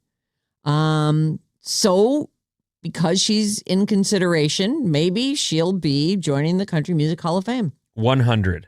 I think so too. She absolutely should be in. If she were to get in, she would make history as the first artist to get in on their first year of eligibility. So that would be a big get for her. The 2026 inductees will be announced this spring. There are lots of artists who are overdue for induction, they say. Like Brad Paisley's not in, Tim McGraw, Faith Hill. Those are all people who have a long, storied career in country. Wasn't one of her first hits on country radio a song called Tim McGraw? When you think Tim McGraw, I hope you think my favorite song, the one we dance to all night long. I think so, yeah. Bravo. Do you think she should get into the Country Music Hall of Fame? I'm so glad you asked. I actually think that they should wait. Because I bet you that sometime in the future, she writes another country album, and that would be the perfect time to induct her. Mm. You know? Yeah. She's a great songwriter, though, so There's no way she gets in first ballot. She shouldn't. If Faith Hill isn't, Brad Paisley, West Virginian, is not in it, it's just no way. They have to get in before her. There's no rush. It's true. She's, young compared to some of these people. She's got plenty of time. Exactly. Don't flirt with the girl. Don't make her wait. Put her in. Plus, you'll have her at your induction ceremony, and everyone will care about it. So there's that. And I'm out of time. Vinny, what do you got coming up? Strippers. All right. After these.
Get no love from me. Hanging out the passenger side of his best friend's ride.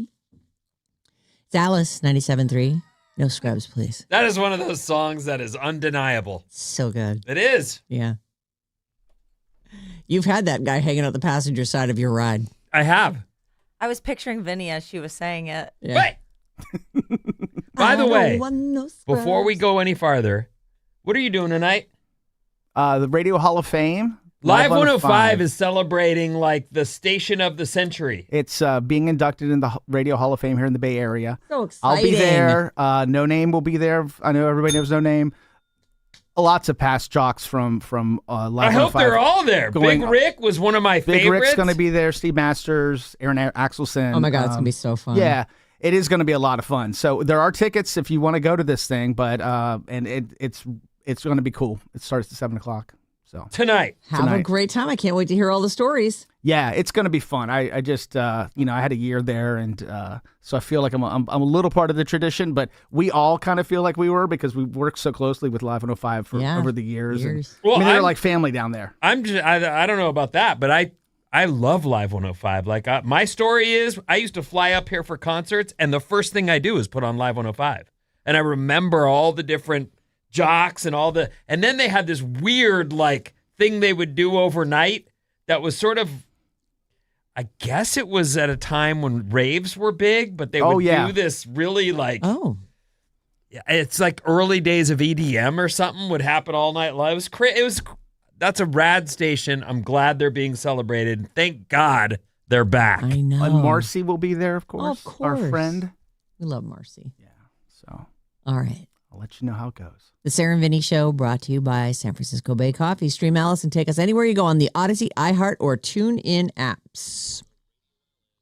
Well, this has changed since I last looked at it. That's fun. This Alice Report is brought to you by Sarah and Vinnie on YouTube. Oh.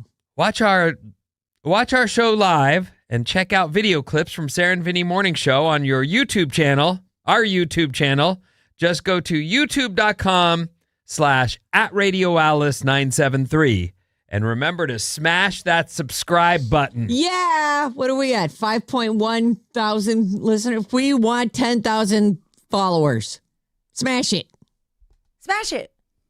Even if you're not going to watch every day. Yeah, even if you're never going to watch it again. Just please get over there and do your radio friends a solid and smash it. It really helps us. Thank you. Hulk smash.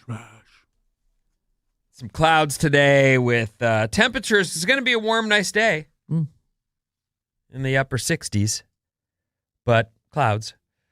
Waymo's self-driving taxis are now providing limited service to and from San Francisco International Airport. Oh, that's exciting. You're saying limited, though? Well, it depends on, to? I'm sure one of the limits is you can't take it from SFO to Sacramento. Ah, got it.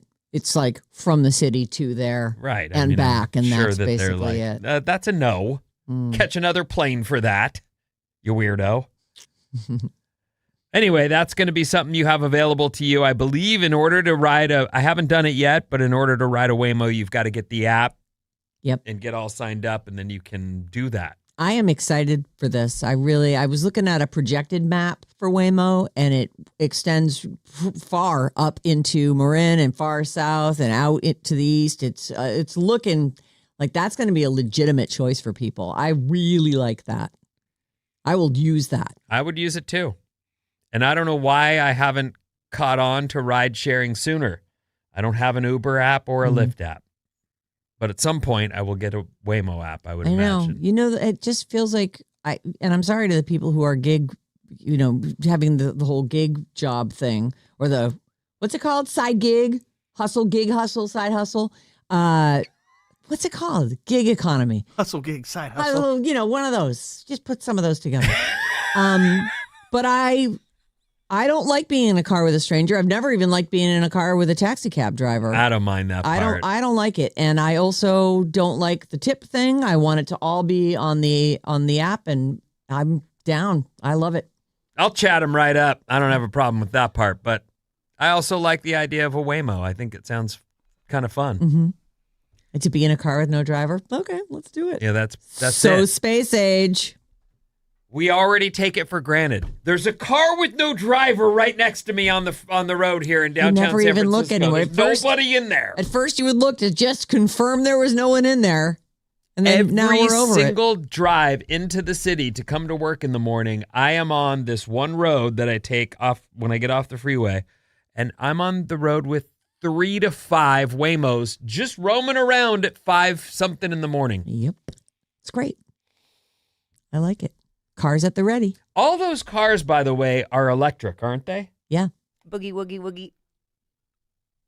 What's It's electric. Boogie woogie woogie. Oh. Oh, that was great.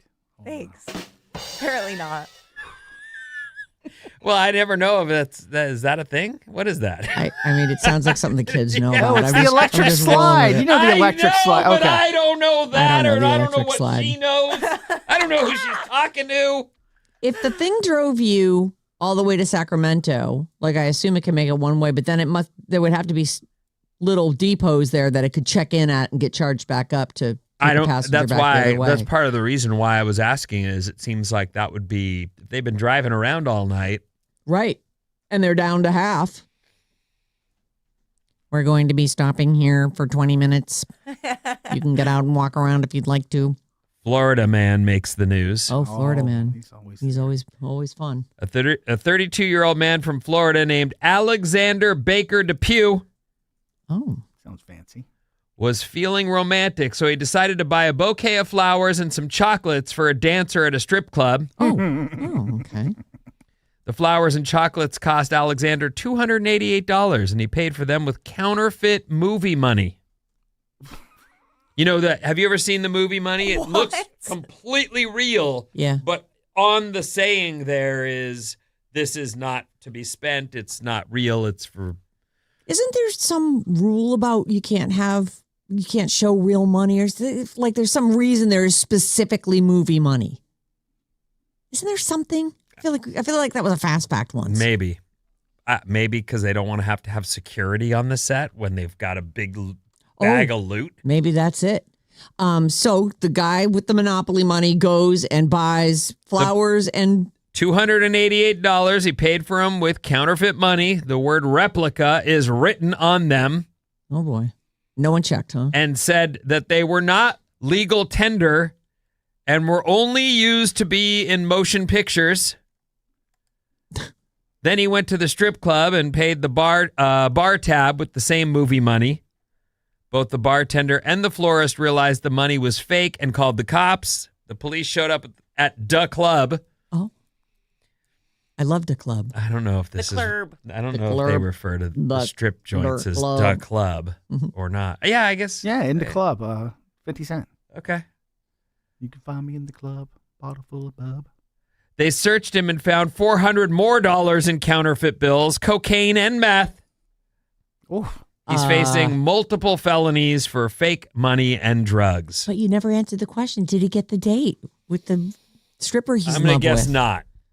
Because she'll figure out that he's giving away fake money too. She was probably the one that alerted everyone, hey, this is a fake. When I was a young man. Yes. Back in the day. Last year? No. High school. Okay. Weirdly, I liked to go to school because that's where all the party people were. Like, what am I going to do at home? Right. That's where Sandy is. I don't want to. I mean, I had no offense, Mom, but you know, you're cramping my style. Yeah, you're Mom. a party pooper. I'm not interested. So I always went to school. I was always like, why am I going to leave unless there's something really good? This is one of the reasons why I would have left school, though.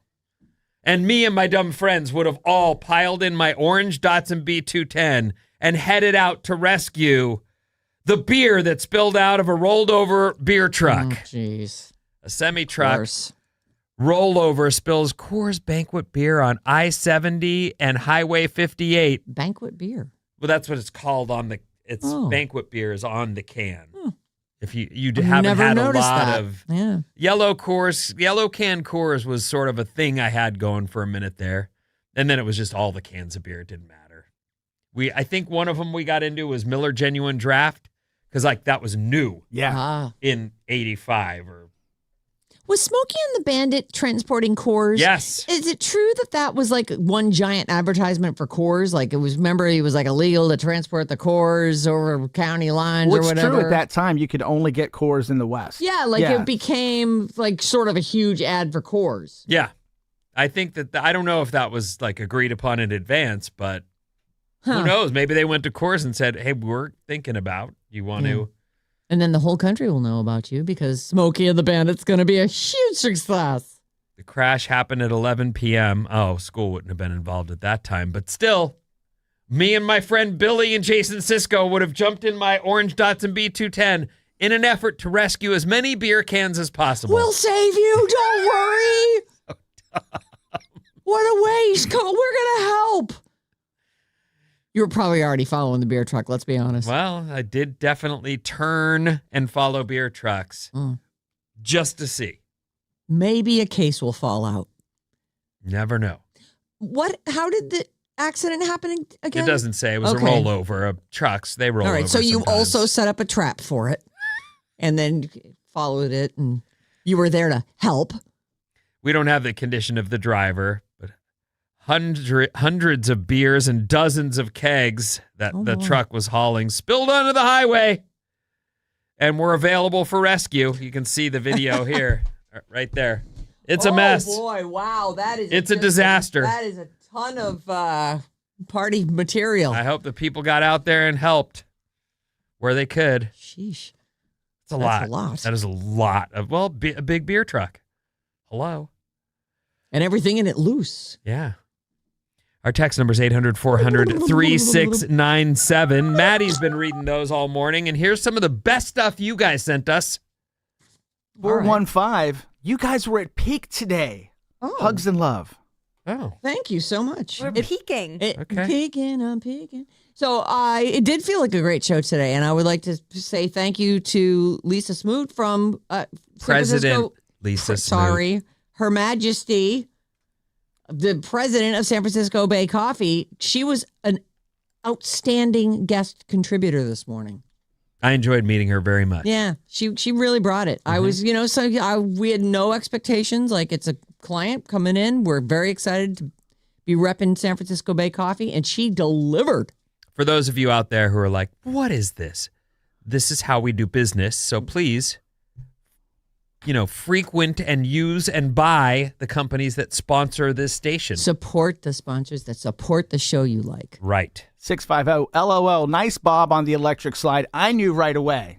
Boogie, oogie, oogie. That's why I love our listeners. They're hip with it, even when you guys are like, huh? What? I get DMs, I get messages. They're like, that was funny. They're Sorry, so Sarah, dumb. I didn't get it. They're so dumb. They don't get your jokes. We're too old. 650 OMG. I have a sun and moon kissing on my lower back as a tramp stamp that I got in the 90s. So Matty and I are tattoo twins. Oh, Heather you and guys San should Mateo. date. Heather, are you single? My wife has a sun and moon on her back. Oh. Kissing? But they're not French no, kissing. I don't think they're French kissing. I think she just picked that off the wall.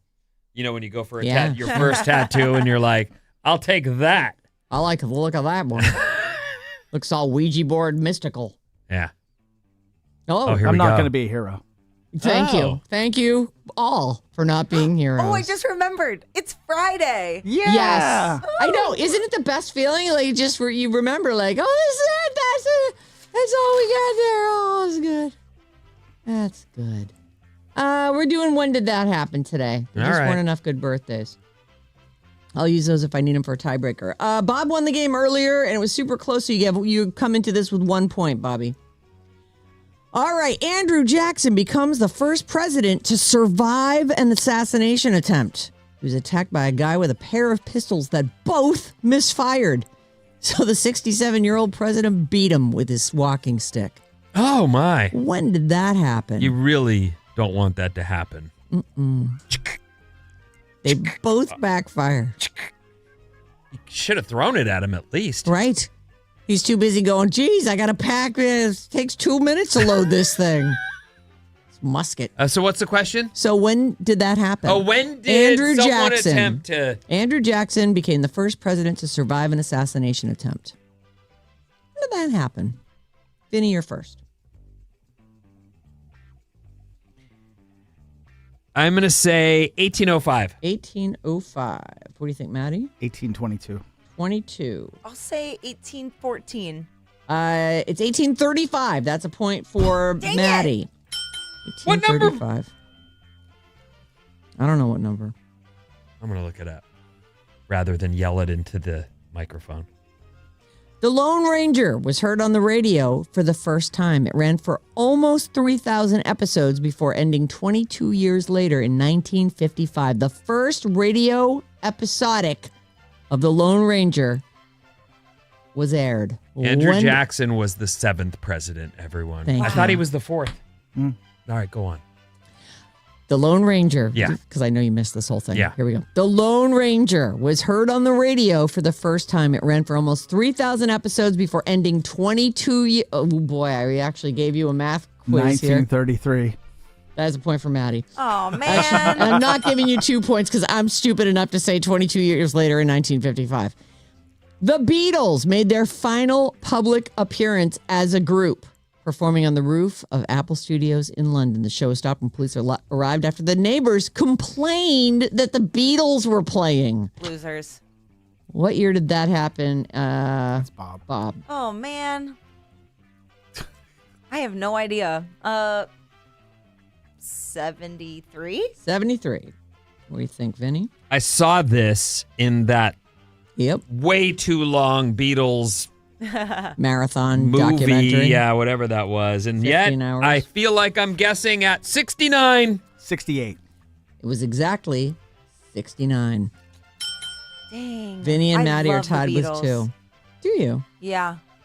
There's a Beatles song we're going to incorporate into our wedding. Which one? I Love You More. Or I've Loved You More. Oh, I've loved you more. It's called Oh, it's In My Life. Life. Yes. Yeah. Oh, why do I think that was a John Lennon song? No. Well, he's involved. Sure, certainly is, right. Yeah. British soldiers in Northern Ireland killed 13 Catholic civil rights marchers on what became known as Bloody Sunday. Sunday, Bloody Sunday. What year did that happen? And I believe Vinny is first. No idea. I'm going to say 72. Okay.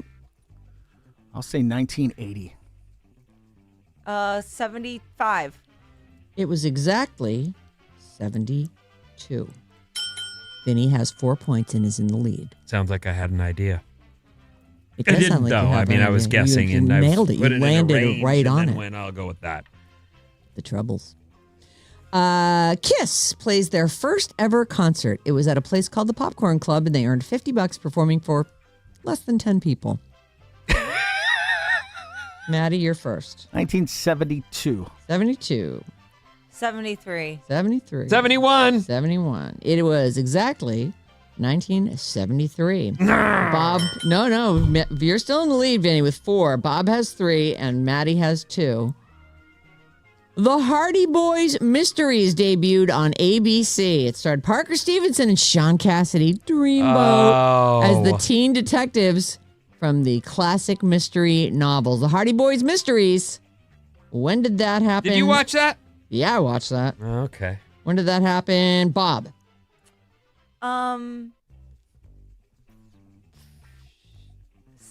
65? 65, says Bob. What do you think, Ben? 77. 77. 1976. It happened in exactly, you guys are nailing these, exactly 1977. That is a win for Vinny with 6 points and 3 perfect answers. He's back. El Man. Campeón is El Perfección. El Campeón. Oh, my. Oh, I feel the love. That's I caught that one. delightful. Goodbye. Thank you, everyone. Keep Thank it you. here on Hold on. I'm Alice. trying to do a speech if you don't Okay, mind. My sorry. God, man. It's Friday. Let I him do a closed out speech. the week. I just want to say I hope you all have a great one. And thank you. I'm happy to represent the people.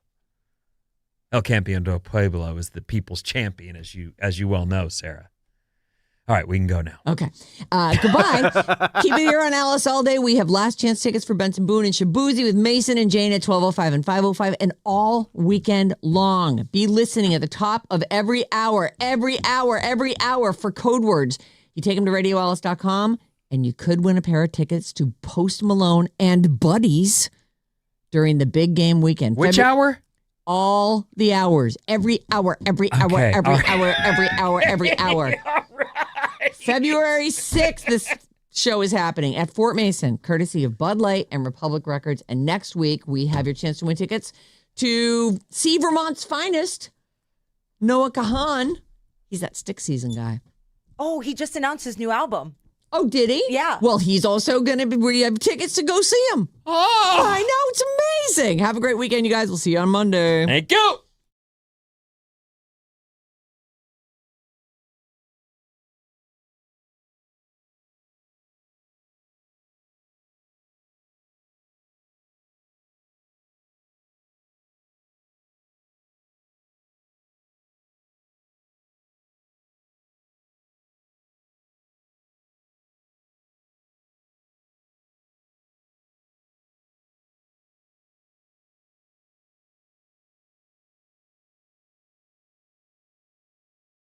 Shared with me.